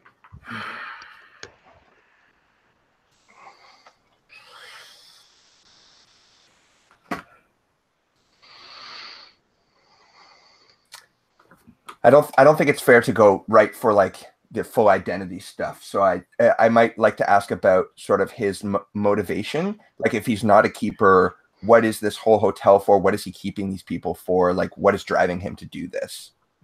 You get this, as your winds across this, and behind you, you had seen him in that confrontation with Ditto and his sort of drawing back. He did not see that keeper that Ditto was portraying as a complete superior. He saw him as more powerful, but he believed he was on the track to becoming like him. And to do that, keepers must have those they keep. Nice. Great. So I think I shudder a little bit upon like fully recalling that detail. And then you can reveal or ask another question about him or about the place. And again, you can do the dream, or you could even do like that old Chicago space that the dream was sort of inhabiting. Yeah. I mean, this information is definitely like, if the two of you have any interesting ideas, I'm thinking something like potentially like learning more about his court so that we know who he belongs to, sort of, or who his allegiance might be with, or asking about the people that he had taken. I don't know what's. Well, the courts are a very like human world side of things construct. It's not necessarily something that's innate to all Fey beings. Right. There's sort of the bulwark set up against them. So it's sort of 50-50 whether he might have a court. Now, maybe he's working with one of the courts, so you could find out something like that. Yeah, I mean, if he's not a true Fae and he is a changeling of some kind, even if he's working to ascend to another status, if he had ever been in, context, I guess it could be useful to know just who he's working with. Also about the whole black ooze thing, like that seemed to be his domain of some kind. Like I don't know if the hotel was within that thing. She escaped from it. It could be good to know more about like what's coming to Chicago. Yeah, definitely. Does that sound like a good question, Chris? Oh yeah. Okay. Yeah, a little bit more about what is within the ooze or the nature of the ooze itself. He has made contracts while in Arcadia with darkness and fear. You could sense that from that ooze. That's what you're drawing from it. He has made those contracts, those strings. And along with that, you get the impression he didn't so much escape his keeper as entrap his keeper. Whoever took him took more than they could bargain for. Great. And he's reaching out with these contracts to bring in more. And you get the impression that he's been trying to do that over time. But he was a person taken, and somehow he caught his own keeper in his labyrinth. And to let you know, the keepers, the true Fae, are powerful beyond powerful. They may be the most powerful thing in all of World of Darkness. So he could not destroy one. More than likely. It seems impossible he could have destroyed one. Right. But he sure as hell seems to have tricked one. Okay. So I think that Keen, leaves the room and immediately falls to her knees, sort of, as these things just kind of crystallize in her head that she wasn't quite taking in before, and now it's just kind of overwhelmed her, and she just falls to the ground a little bit, and the two of you see that. Pete moves to help her back up. What, you all right? Did that dream stuff take more out of you than you thought? Ditto. You said that you saw his disguise. What was it? It's just a flash. It was just bits and pieces and eyes and fur and horns, a snout like a goat or demon. I think that the hotel is a labyrinth. Clara was talking about hallways and passages, and she was trapped and she could never leave, and there were others there with her. I think a bull, horns, a minotaur? Maybe, but the doctor, I gathered something from a tendril, a strand from his mind while we were in the dream. No. And I know it's bad. He is powerful, more powerful than maybe any changeling I know. He has made pact upon pact. He has given up so much of himself that he is barely what he once was. He has changed further than any of us have changed before in order to become something greater. He wants to become a keeper, I think. That's not, no, it's not a role, it's not an act, it's not a face. Become, you just are, they're the world or madness. They're not people, they can't be people. I know. But he has made bargains with fear and darkness themselves.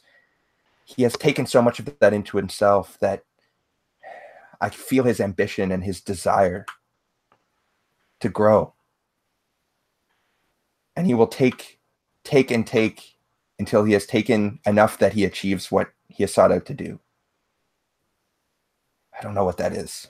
But that's that can't be how it works. They're alien. They're different. They're other. They're not us. We couldn't.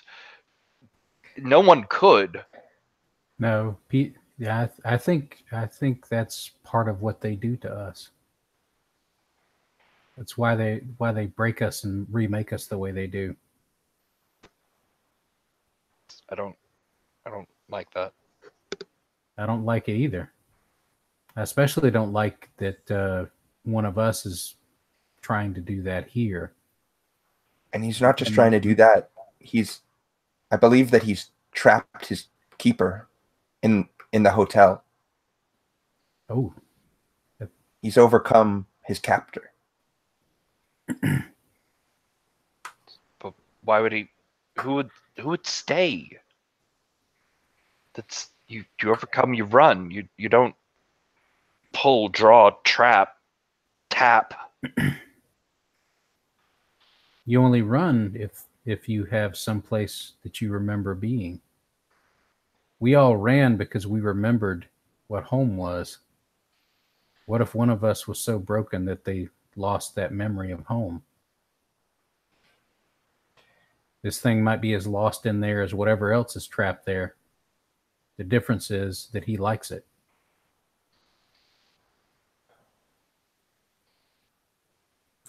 As you say that, your phone rings. My phone or Ditto's phone? It's your phone. Okay. Who's calling? Looking down, you see that it is. I'm sorry, I'm pulling up my thing we had established. It's Embers. Okay. I got to take this. Pete walks over out of this room, like into a little side hallway or something. Pete, questions told me that you have found someone who has escaped. Yes, someone who we helped escape. It didn't look like she was going to make it on her own when we found her in the hedge. That is a wonderful thing you've done. Any that can be taken away from that hell, glory to you and to your motley. Thank you, Embers. We have discovered something that may be more disturbing than that, as we've attempted to comfort her. What is that, and how has she been changed? As best we can tell, so far she has not, other than being able to still see our miens outside of the hedge. That may be a function of her coming to consciousness in the hedge when we first found her. It could be a function of the magic we had to use to help her survive escaping the keeper. But she doesn't seem to have any sort of fey seeming or kith that we've been able to detect yet. When Questions told me that, I naturally thought that Questions had been confused. You brought a human back from the hedge. As best we can tell. And you know as well as I do, some kith cannot manifest for a while, and sometimes some of us can look really ruthlessly, frighteningly normal. And that could be something like that. I won't pretend to know all of these rules. I can just tell you, I can't tell that she has a fey seeming at all. I can't see one. She smells like a normal like a human. But stranger things have come out of the hedge before. There's no doubt of that. You should bring her to me as soon as you can. I imagine she is traumatized. Yes, she is. We've given her something to help her sleep. When we first got her here, she reacted to the city as though the last thing she remembers is the Chicago World's Fair. 1938? I guess. I didn't remember what the date was. I just knew it was a really long time ago. And does she remember her durance at all?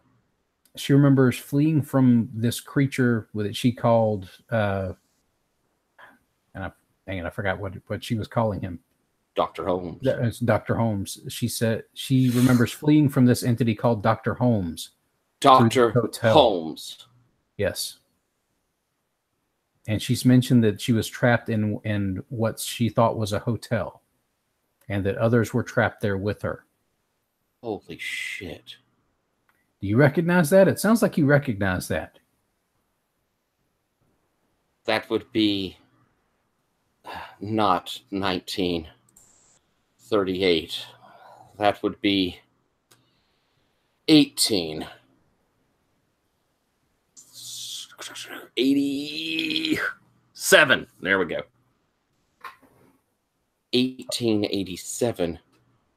Holy Pete, you have a computer. Yeah, I've got a laptop somewhere in here. I suggest you perhaps take a look at Dr. Holmes. You won't have trouble finding out about him. She should come here as soon as possible. And watch out. If this has anything to do with that monster, God, only the keepers would want such a terrible thing. I'm going to send someone by to keep an eye, to guard as well. Who are you sending so I can let everybody know to be watching out for them and help them in? A songbird. Okay. We'll be waiting. If this thing's as dangerous as it sounds like, we could probably use the help. Be careful, Pete.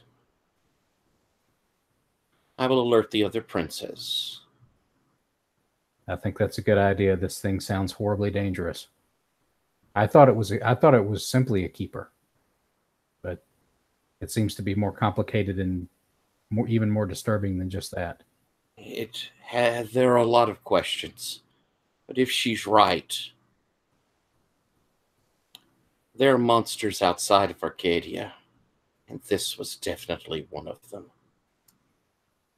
No, I believe she was right, because I think the other members of my motley were able to read some of her memories through an aromancy, and it sounds like that's what this thing identified itself as.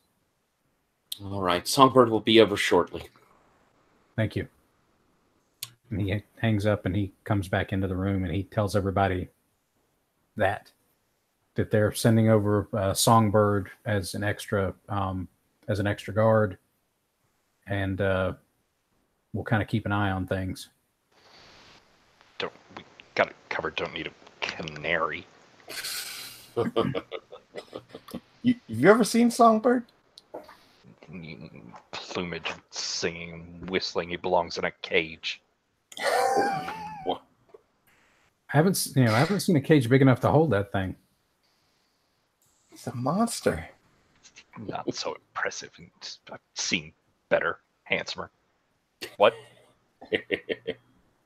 Of course you've seen handsomer. I'm right here.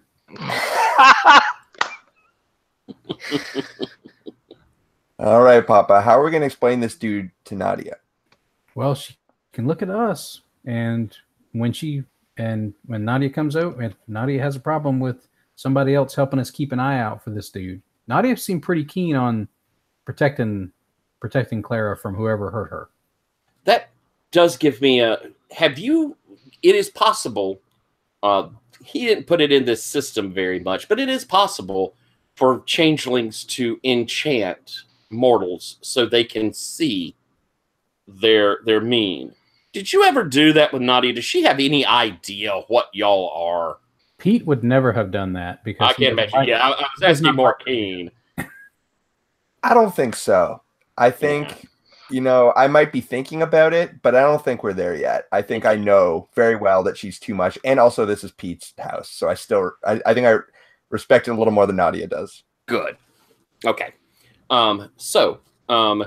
Do you go and take a look on your computer at Dr. Holmes? Yes. And he relays to them also that she said for us to take a look and look something up. So I'm going over to the laptop and Tapping it with tapping the keys with my claws.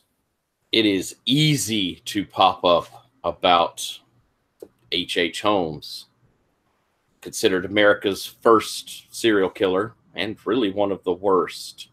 Oh no! Built a hotel during the great the White City Exposition, and he would lure young ladies into it. It was a murder labyrinth. He had set up gas jets in certain rooms. He had deadfalls and traps. He had chutes that would take them all the way down to the basement where he would dissolve their bodies in acid. No one really knows how many people H.H. Holmes killed. He killed before the hotel and he killed after it. This is some Jack the Ripper Sweeney Todd level shit. When they finally caught him, he was hung. There were rumors that he had bribed a guard. They never showed his body and, in fact, sealed it inside of concrete and told no one exactly where it was buried.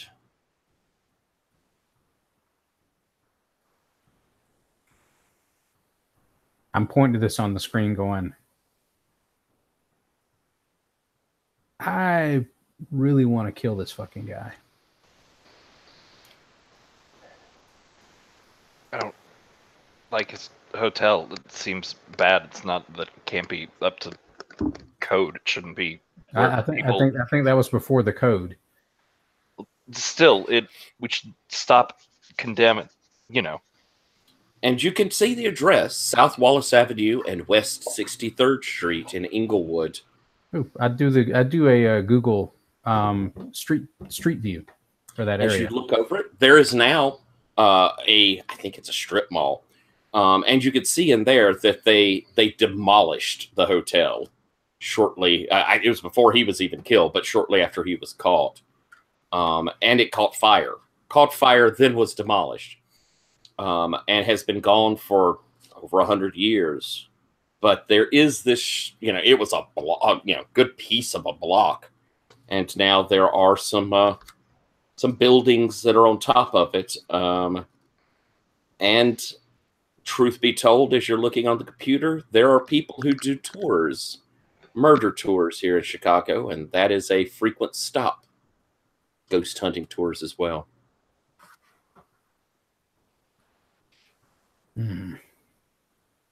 I'm very intrigued by ghost hunting. Okay. Oh, Pete lets his warning signal people on the pier. I'm guessing it's probably night watchman at this point. Know that he's got a guest coming in, and he gives them a description of Songbird. All right, and it will be a little while, but Songbird will show up.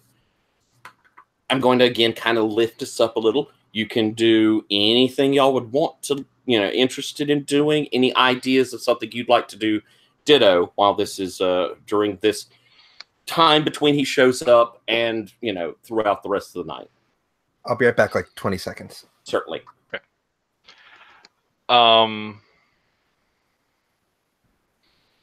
Actually, how about everybody think about that? We'll let him get back, and I'll also let's take 3 minutes and come back at 20 after, so I can run to the restroom as well.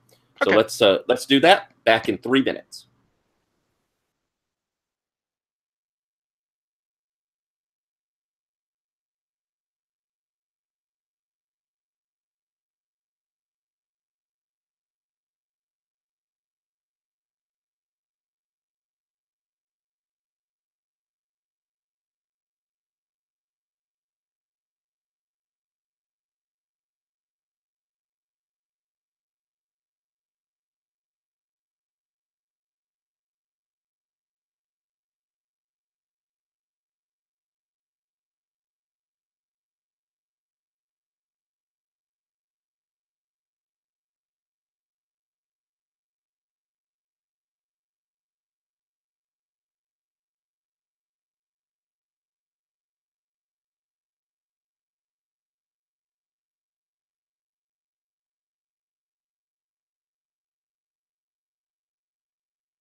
By the way, anyone who happens to be watching here in October, Gauntlet's doing our Kickstarter for our first volume of Codex. If you have the opportunity, you should go and buy that Kickstarter, that Codex Kickstarter. Go and fund it. It's awesome. Got some amazing things in it. So get out there, take a look at it. Yeah. I second that. There are a couple more stretch goals I want to get a hold of. So I think I'm going to be. Jason contacted me. I may be putting up a game as a goal on there as well, or a buy-in. And Patrick's got his Wicked and Divine up there as a buy-in as well. Mm-hmm. So hopefully, folks, go take a look at that. It's awesome. Old Holmes is. I have a certain fascination with Holmes in a morbid sort of way. I've read a lot of books on him. He's one of my favorite horrible monsters to go to in Chicago. There's something so foul about him. It seems unreal anyone would have had that opportunity to do what he did. It's just it's horrific. The hotel thing is particularly creepy. Like I'd heard the name before, but I hadn't like gone into seeing like what he had done. That hotel thing is just ridiculously creepy. Mm-hmm. It's This is not the first time I've had a character have to face H.H. Holmes in Chicago with Tyler. Yes, I have him as a vampire in one of my World of Darkness games, and there's a certain bloodline of vampires that they sort of possess a place. They don't have physical form. They take a place. And I have Dr. Holmes who runs his asylum in Chicago, and you can go and visit Dr. Holmes. You should not go and visit. Definitely not. All right. So, Patrick, what are you thinking of doing over this evening? And I guess maybe I want to go check out that block that used to be the hotel. Okay. Matt, what are you thinking you would like to do? You want to go with, or would you? I could see you maybe staying here, maybe contacting someone. What are you interested in doing tonight? I might like to go with. Okay. Yeah, I think I'm going to do that, but I'll just think on it for a second. Okay. How about you, Chris? What you thinking for Pete? Well, normally Pete wouldn't want even another person he knows hanging out in his house unsupervised, and Nadia is not supervision.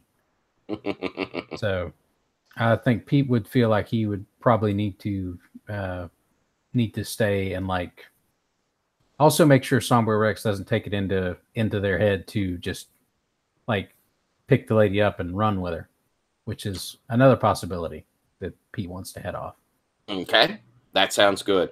So while you're here, just gonna like play cards with Songbird, or you gonna anybody you want to try and talk to, any sort of research you're interested in, anything like that, or just get some rest? Oh, he's I think he's alternating between he's not going to try and stay up all night, but he's not going to sleep in his room either. He's probably going to crash out on the couch, and he'll offer Songbird, like, since Nadia's, or since I don't have anybody else at the house now other than Nadia, I'll say, Songbird, you can crash in my room, and I'll crash out here. Songbird is in his human mask, a big, almost bodybuilder size guy. If you follow wrestling and all, he looks a lot like Triple H. He-Man might be another description. I mean, he is muscles, long blonde hair. Of course, you see him also as that Songbird Rex, because he doesn't try and hide his mien from other changelings. He's more than proud of how he looks, and he's like, I won't need any sleep. In fact, I may come in and get some coffee, but I'll keep an eye outside, make sure nobody approaches. If you're going to stay in here, well, if they get through me, then you can handle them, I'm sure. So if they get through you, I might just have to grab her and run. Well, yeah, that might be a good idea too if they get through me. And so yeah, he'll dip in and out to get coffee, but he's keeping a guard outside. Okay. And I look around and see if I can actually find the regular coffee, because Nadia and Keenan tend to grab like this annoying flavored coffee that Pete hates, and they tend to push all his regular coffee like to the back of the cabinets, so he has to like take shit out to find it. Good old Folgers. Yep. Or just anything that's not like some he doesn't caramel mind, cappuccino. Yeah, he doesn't mind. He doesn't mind like gourmet coffee, but not like 4 caramel frappuccino mix number 7. Godiva raspberry mocha. Sounds good, doesn't it? All right. In character, it does. So we got you there, kind of staying, and you will get calls in every once in a while, like questions will call and ask questions. And you get the feeling that that's really Ember's like checking in every couple of hours through questions. Gotcha. Just to make sure everything's okay. So I'm going to move to the two of you that are going out off to the hotel lot. As I say, it was located on South Wallace Avenue and West 63rd. And that's in Inglewood. Now, and I wonder if I could put it up. There we go. I will show you an actual picture of that real quick. So you may see the death dive here of a screen share for a sec.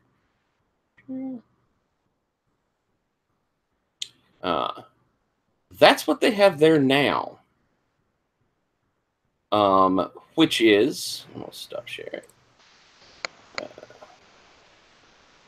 Pull back. There we go. And what's there now is on part of the land there, they have a clinic. If you go further back, there's some shops on one of the street sides, and there's even some homes that are located where that lot was, because it was a big lot.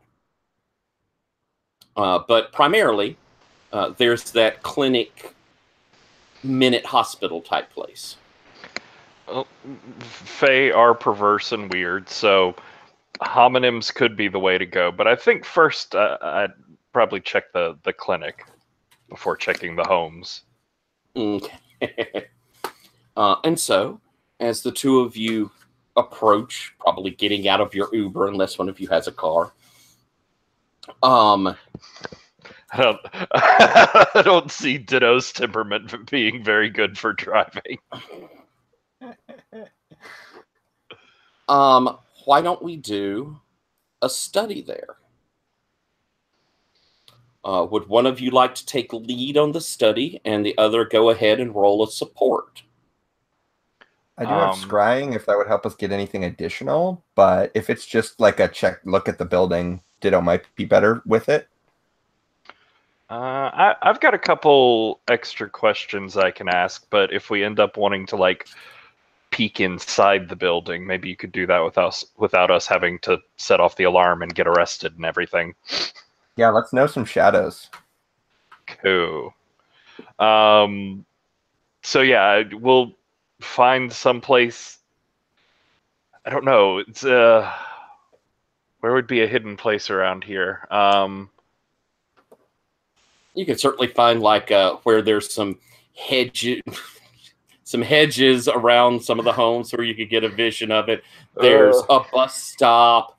The shops are closed, so you can kind of get in their doorways and be able to look at it. You can walk around it. It's open in the sense that there are people inside of it who are, patients. but it also has that, like, it's not an emergency hospital. So no one's going to become running up there unless something happens very close by, and this is the only place to get to. So would we like, how about Keen? Would you like to roll support to lead us off with this?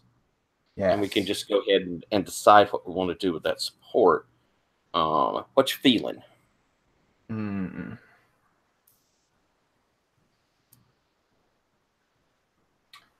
So what kind of clinic is this again? It's like one of those kind of a minute clinic, or it's a low emergency hospital type place.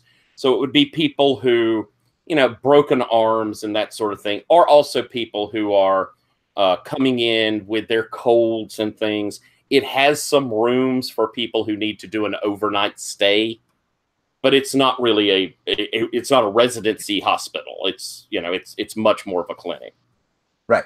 I think I'm rolling with sorrow, just kind of entering this place, thinking about the wounds on Clara's back and like all the things that happened here 100 years ago. It's just like very grave thing. That's excellent. Wow, I've rolled 3 10s in a row. Woo! Lord. All right. So with support, you could clear a condition on yourself. Ask them a question, the person that you're supporting, that they must answer, or gain a debt on them. Or, along with that, and with that, they clear a condition if they have one. Patrick, do you have one? I don't. And you add one to the trust pool, which can then be pulled to use for advantage. So, would you like, Keen, to clear a condition, ask a question that Ditto must answer, or gain a debt on Ditto? And I'll just say that to inform your choice, if you get a debt on me, you can use that to summon me wherever you are at any time. Okay. So I have a weird invocation power. It does sound fun. Yeah, sure. I'll take a debt. This sounds kind of like it's like you owe me now, which I guess it sort of is, but like because it's a support thing, like how does that play out? Just because like I helped out in the situation? It could be, and y'all should think about how you think of that. Yeah, I mean, Ditto was willing to come out to this scary place that might or might not be connected to a haunted hedge maze, because like this poor woman, and that's what we were doing, and he doesn't want to look bad in front of the motley sort of thing. But like having someone there who is willing to back him up and emotionally support him in this like very terrifying haunted house situation is not lost on him. Nice. And you're reading the shadows, right? Sort of? Yeah, I'm very much trying to like stick to hiding behind things or in the shadows of things so that I can see this building secretly and without its defenses being up. I don't know. Cool. Very obsessed about not being seen. I like that. All right. So sounds like you're going to study. Yes, and I think this is. I was going to say, do you wish to use the trust, or I would let you use it afterwards if you want.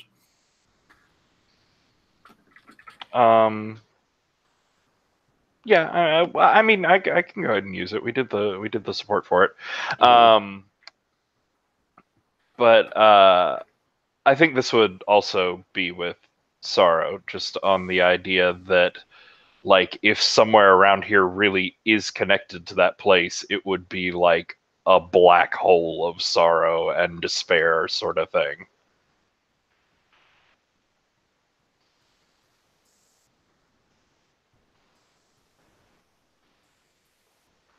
Eight, 9. All right, you have one. I have an extra one. You too. What here's worth grabbing? That's funny. No. What is not as it seems? As you begin circling this block, and primarily checking around this clinic, out of like the corner of your eye, you'll see something like you're walking by the clinic and it has those very, almost like that stucco sand color to it. But you'll see what looks more like brick and granite for a moment. You'll look over and it's not there. You walk around to the back and it has its parking lot. And you would swear you can smell this furnace burning. There's something sweet in the smoke. Something greasy. Ew.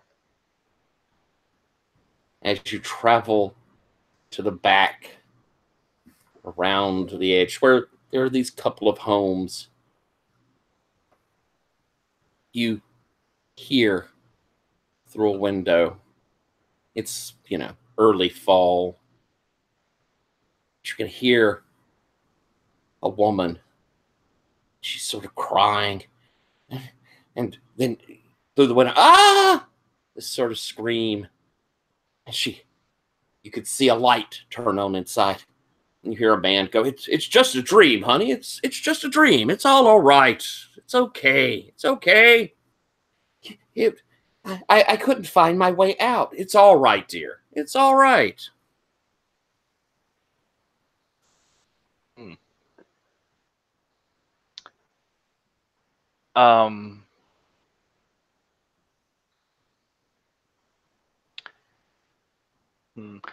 I guess what the other would be is, can I like sense or see signs of anything or anything like that of something fey in the area that's not him, in the sense of like, does he have like guard dogs, or are there hostile creatures, or is this part of the hedge just like alive and grasping for anything? Like, what dangers are around here that wouldn't be him necessarily? As the two of you have walked, and again around the back of the parking lot, and kind of down a driveway and out their backyard to the backyard behind it, and now you've made the full circuit. As you come back to the street where the light posts are, you notice there's a shadow cast from one of these bushes beside the road. It's going in the opposite direction of the lights. And as you look over at it, it sort of moves, slides back closer to the bush. It's no good. The hole is here. The path, the sink, the well of sorrow and the screams and the burning. But there's guards. There's creatures that haunted the hedge. They're scratching and clawing the hedges. We can't go. But the woman, the people, the labyrinth, it dreams. It calls them while they're sleeping. It calls them through the labyrinth. But it wouldn't be through the hedge. It's through their dreams. It's a sideway, no guards.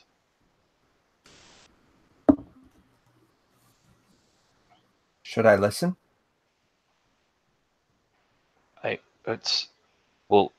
We should maybe have Pete. I mean, the dreams that last time you're very good. It was just a little, rough. Seatbelts, turbulence. No dreams. I can, as long as there's air moving through the building, I can hear anything further, deeper, anything people might be saying, other patients they might have further into the building. I'm not sure if we need that now. Maybe it's best we just come back with more, because we shouldn't go in. No, not in, but dreams, the sleeping ones in the houses. Maybe they're saying, maybe they're whispering, maybe they're muttering, maybe they see, maybe you could see through their words. I'll listen. It can't go bad as last time. And you're going to be trying a scrying? Is that what Yeah, we're doing? I don't want to spend too much time on it because I know we did just do a whole studying thing, but I would like to kind of just cast out into the airs and see if I can pick up on any whispers or murmurs that are traveling on the winds. Okay. So let's have you roll a study. Okay. I think this is kind of fear now. Like I'm scared at what I might hear, and I'm scared for these people that are being cared for. Well, I'm not babbling comforting things, so that makes sense. Let's go. Okay, that is a 9. 9. All right. So you get 1. Okay.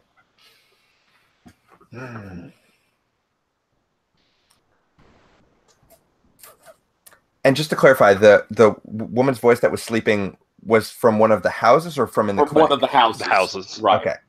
Okay. Then that might be. And did we hear anything troubling coming from in the clinic itself? You really didn't have much chance to get near the rooms. You know, you were going around the perimeter, and, you know, they don't have, you know, like this window was open for this house is why you heard it as y'all were going by. They have them all closed in the hospital. Right. So then I probably don't want to teleport inside or anything like that. So let's just cast to any open windows or to any sort of, and I guess I want to know if there's any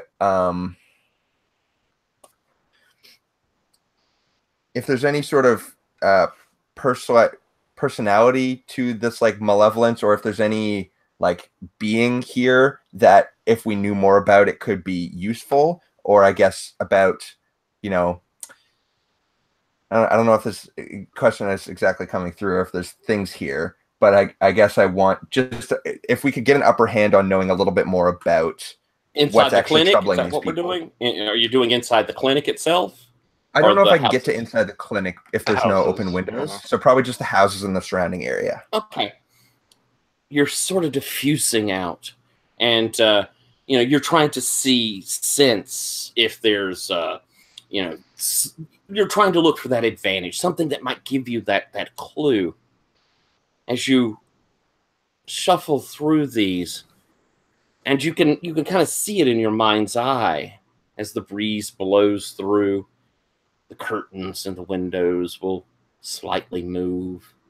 You slide across where that woman has laid back down. Her husband has wrapped her up and he's snoring. And she's still laying there, her eyes wide open, not able to get back to sleep. You slide to another house where you see a woman walking around the house. Her eyes open, but not seeming to see. She's walking around, touching the walls, like she's trying almost to get out of her own home, but can't find the way. You cast in all of these houses, the roughly half dozen that are on that actual lot where the hotel was. There's not a woman sleeping soundly in them. And you're kind of able, because it's, you know, the way you're doing this with the winds, you're sort of seeing them all at once. I mean, they're all coming to you as different. When that woman walking, the woman sort of tumbling, they all go stark still.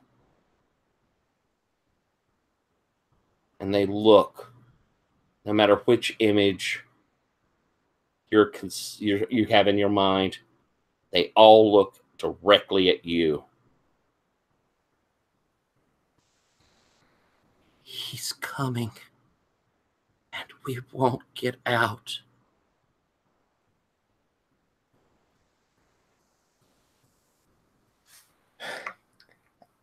I think I find myself screaming as though like I had just awoken from a slumber that I had a nightmare in, right? But I immediately like clamp my hand over my mouth. And I move quickly over to Ditto. And we can't stay here. Holmes is in all of these places. All of the women here see him, and he has power over all of them. Can't lead them. Holmes is if he's in their homes, in their minds. We can't. They'll be like her. As you say this to him, the back door of the clinic, because y'all had come around the back door of the clinic has those swinging doors. They open. But inside is not a hospital. Inside you see on the floor is this floral print carpet. You can see gas lights lighting it. And there's a silhouette of a man with a bowler hat on. The rates are very good, my dear. I'm glad you've come.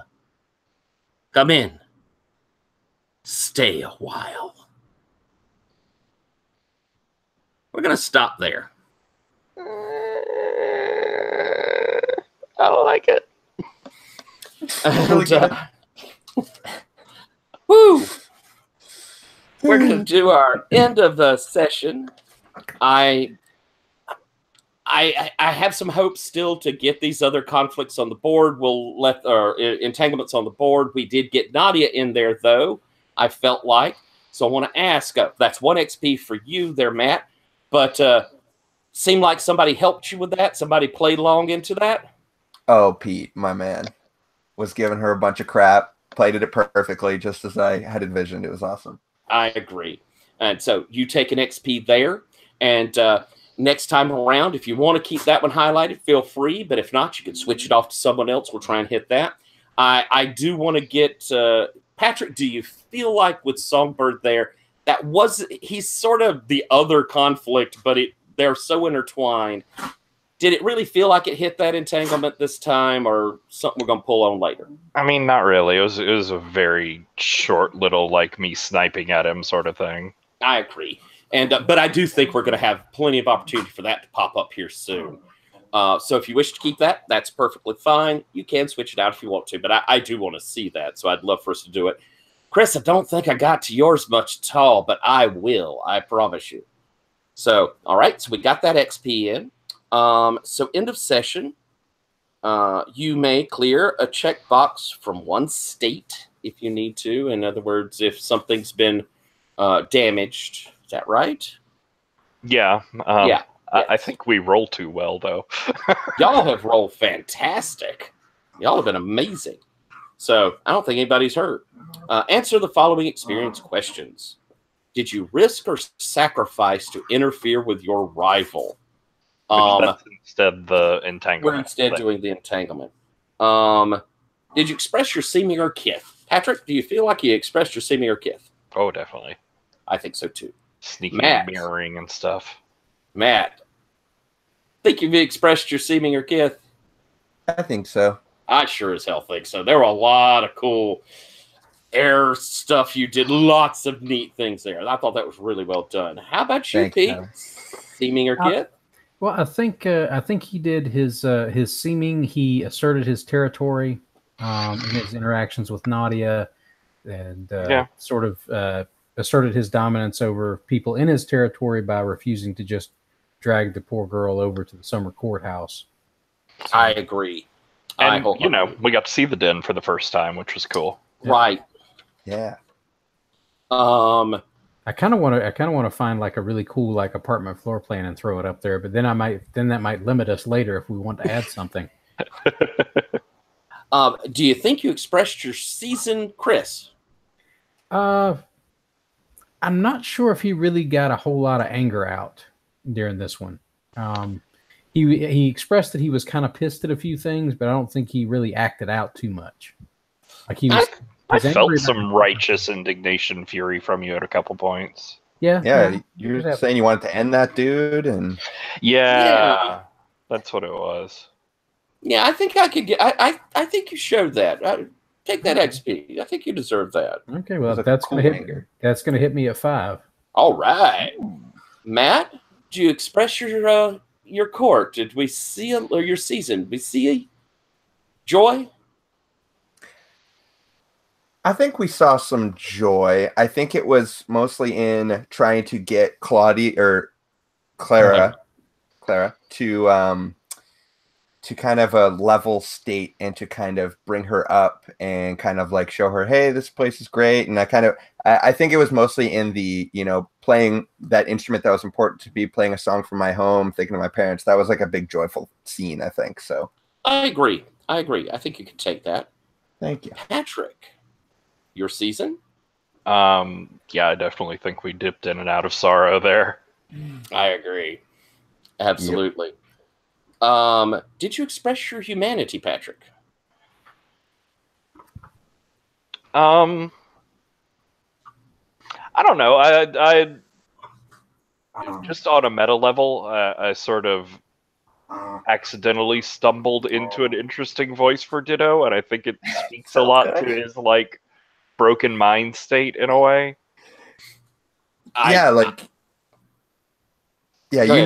You not wanting to interfere with the ritual and just all these little like hesitations and like just how you talked around everything. It was just like, so I could tell, there's a person under the whole weird Ditto thing as well. Mm-hmm. Cool. I agree. Matt, your humanity. I think I saw it. I think so. Yeah. I'm having trouble, separating myself from my Changeling thing a little bit, maybe. But I think mostly in my care for another person who had gone through something like me. I think that's what I think too. Yeah, I mean, you were very sweet. I also liked the very getting that weird break in the middle when Nadia showed up and these like romantic social entanglements and cues that we hadn't really been seeing from you. I thought that was an interesting moment too. Mm-hmm. Yeah, that was fun. Thanks. Chris, your humanity. I think Pete showed a lot of humanity in basically taking everybody, this whole thing, to his den. Again, that's his most private place. In spite of letting Keenan and Nadia futz around there all the time, he's inviting someone who's in trouble to his private place to rest and recover. I think that kind of had him showing his humanity a good bit there. I think it showed your sort of like kind and nurturing side when you were talking to Nadia about Clara and saying that like, she's had a rough go. She had a man like causing her problems and stuff. Just kind of like it felt very like protecting den mother almost kind of thing there. So I liked that. I did too. And both Patrick and you, Chris, I think there was a really neat moment of that, could a person want to be a keeper?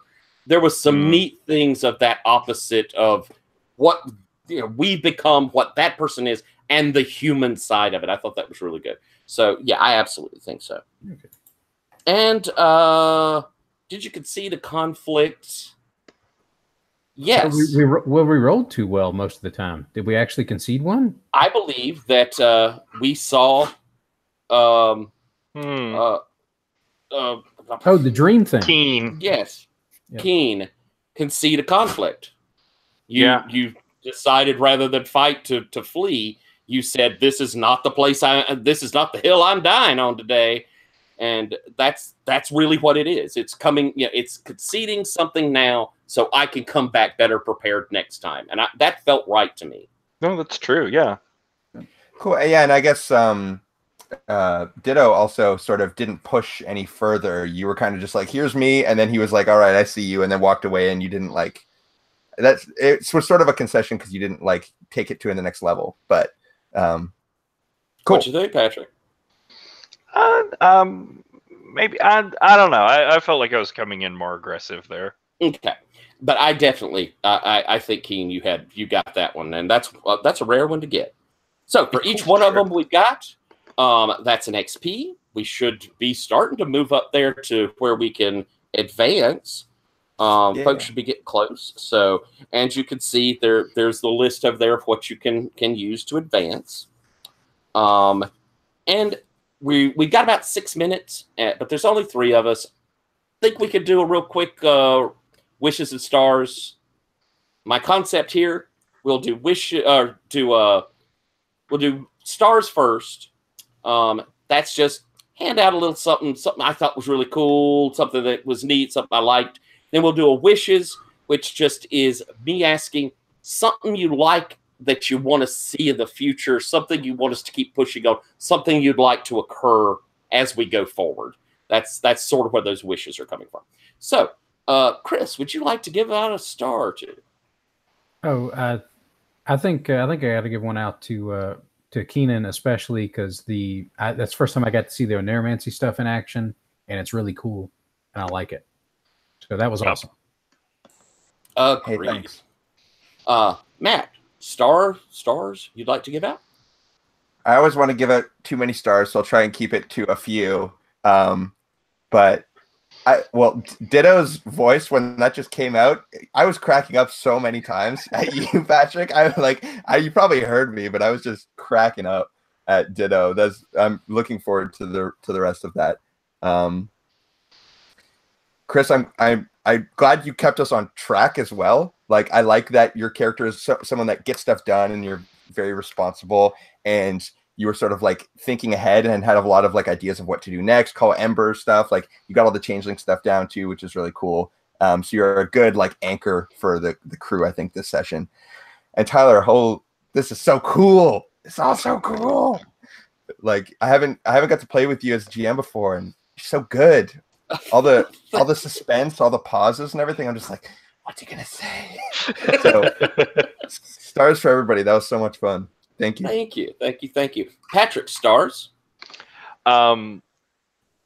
Chris, I also loved what happened with Pete this time. There was just this like sense that as soon as we got to the den, like you were definitely sort of leading and trying to be proactive before that, but once we got to the den, it was just like your personality got so much bigger, and there was just like this imposing sense of Pete in all of the scenes in an interesting way. It was very much like you're absorbing the environment, being a part of it, sort of thing. It was really cool. And Tyler, like I'll echo Matt. I just the like creeping dread and the slow sort of play out of the bits and clues and the like the sensory inputs were so in a really good icky way. Yeah, I will triple that. I mean, all of that, the sort of, I would almost call it like a creeping reveal. Like it was like slowly there was a sheet covering the whole thing with Holmes, and it just felt like they were slowly drawing it out. So we'd see like little bits at a time, and then finally we got to see that ending picture, and that was perfect. Which can be like challenging, especially in a modern game with the internet and Google, and even like bringing in Googling stuff as part of the progression there.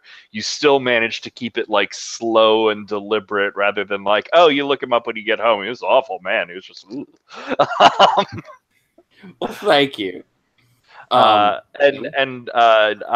Keen, I just loved how much she was just into everything. Like there was a new little shiny bit of the storyline or interaction or a new person, and Keen was just like all over it. Like, I will dig my little fingers in and play with it. Oh, that's interesting, but there's something shiny over here, and it was in a really neat way. Yeah, I think Keen really plays into that enthusiasm end of that season. Mm-hmm. Like that was that came across really well. And, and the voice that Ditto has come into, I'll second Matt on that. That kind of made the night for me. Just that constant interaction between like Ditto trying to tell us things and us getting confused by what Ditto was trying to say, and it's beautiful. Thank you. I want to, for my stars, first off, Patrick, seeing this character come together has been really neat. I mean, it's a very interesting. I love how you're doing your voice for it. It feels very real and full. And I also really like that Ditto is a hero that is afraid. And I think that's a nice thing to watch. You do the right thing despite being afraid. And that's a really cool way to go. Matt, there were some of the sweetest moments. I love how you dealt with Clara. There was so much reality to that it's going to be okay. The way you leaned into her from a different time, and it didn't pull away from who you were. You instead like, yeah, I let them make their decisions, sort of thing. But the sweetness and the way you cared for her, I loved it. It shows so much more in that character, and I'm so glad to see it. It was really good. And thanks. I like it, people, with Pete it was nice to see someone kind of take charging, because we have like Ditto is a bit scattered, and we have Keen, who is very active. We have Pete, who is kind of like the more reasonable, we should do things, to actually make things work. We should have some sort of plan, and thought that was really good. But at the same time, there was so much kindness out of Pete. And that was something so wonderful to see, is that Pete is a genuinely kind, wonderful person. And I thought it was just excellent. Well done. Let's do wishes of something we'd like to see, and we'll keep these kind of narrowed down to something interesting you'd like to see coming up. Chris, what would you like to kind of see? Well, I'd like to see more of the interactions, the court stuff, which is going to play into, I think, a lot of the entanglements and relationships going forward, because that seems like that's going to be like the next hill that we're going to have to crest here, is getting the courts involved in trying to put the kibosh on this thing. So I agree. That's something I want. That's something I'm really interested to see, especially since we have somebody from every single court in this motley, so we'll get to see like the picture from all the different angles, and it's going to be really fun. Cool. Matt, wishes for the future coming up.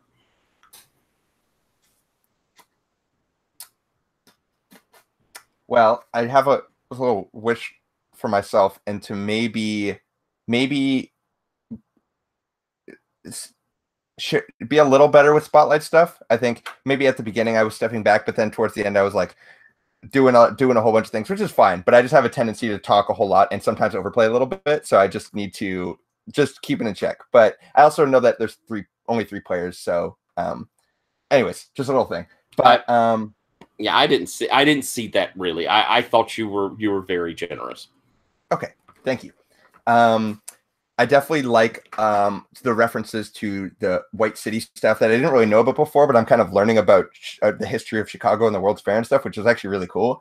So I like the connection to that stuff. And I also like some of the foreshadowing that we're doing. So I'm looking forward to seeing where it's going. But I don't think I have any like really strong wishes. I like some of the weird dream stuff, but I don't want to overdo that in the whole game. But just to kind of keep in touch with that would be cool. Cool. Yeah. Excellent. Patrick, wishes? Yeah, I definitely agree with like the end there of, regardless of like what storyline bit it attaches to, I think it's cool that we've cracked open the dream world, and I'd like to explore it some more and see where that element can go in the story. Cool. Like I said, it can be part of like courtly intrigues, it can be part of his Holmes stuff, it can be part of interpersonal things. I just think it's a cool element to bring in. Excellent. And for my wishes, pardon me, allergies. I agree with Chris, and I think that we did a thing of kind of getting the situation where you guys have information. It now sounds like you're going to have to go to the courts to either get some assistance, or I intend for these courts to come up and us be able to play with them. It is obvious that I'm not going to just make it all roses, sunshine, and lollipops, because that would be fun if my courts just said, "Oh, don't worry about it. I'll go home. We got it." So I want us to see some of the conflict in there and from the courts, and that's one of my wishes. I really want to make sure we get that opportunity to see the broader Changeling world. And my other wish is well, hey, I wish Darren will be back with us, and hopefully that's the case. I cannot wait to have him back. So if you're watching, Darren, we missed you. And final wishes. I want to make sure that everybody is always feeling like you can bring in whatever you want. Like that study move of bring something. I'll incorporate it, bring it. It's our story. So I always want to make sure you all feel as open to bring in elements and open to bring stuff in as you can. So that's something I will try and keep working on. Matt, I didn't see in any way, shape, or form you ungenerous, but I do want always myself to make sure I'm spreading spotlight as well as I can. I felt like we had a pretty good balance tonight. There were some longer scenes with some folks, but at the same time, I felt like everybody got some pretty cool scenes. So that's, I always want to make sure that spotlight's moving. So with that, I want to thank y'all for playing, and we'll be back again next week for our third session. We have 3 more after tonight, so we've still got a good bit of story to tell. We should have Ash back with us, and I can't wait to reveal what's happened with him and have him have a moment before we start. Oh, boy. So thank you all for playing. For folks out there watching, watch more. And thank you all for being here tonight. That was awesome. Y'all have a wonderful week. Ooh, turn off recording.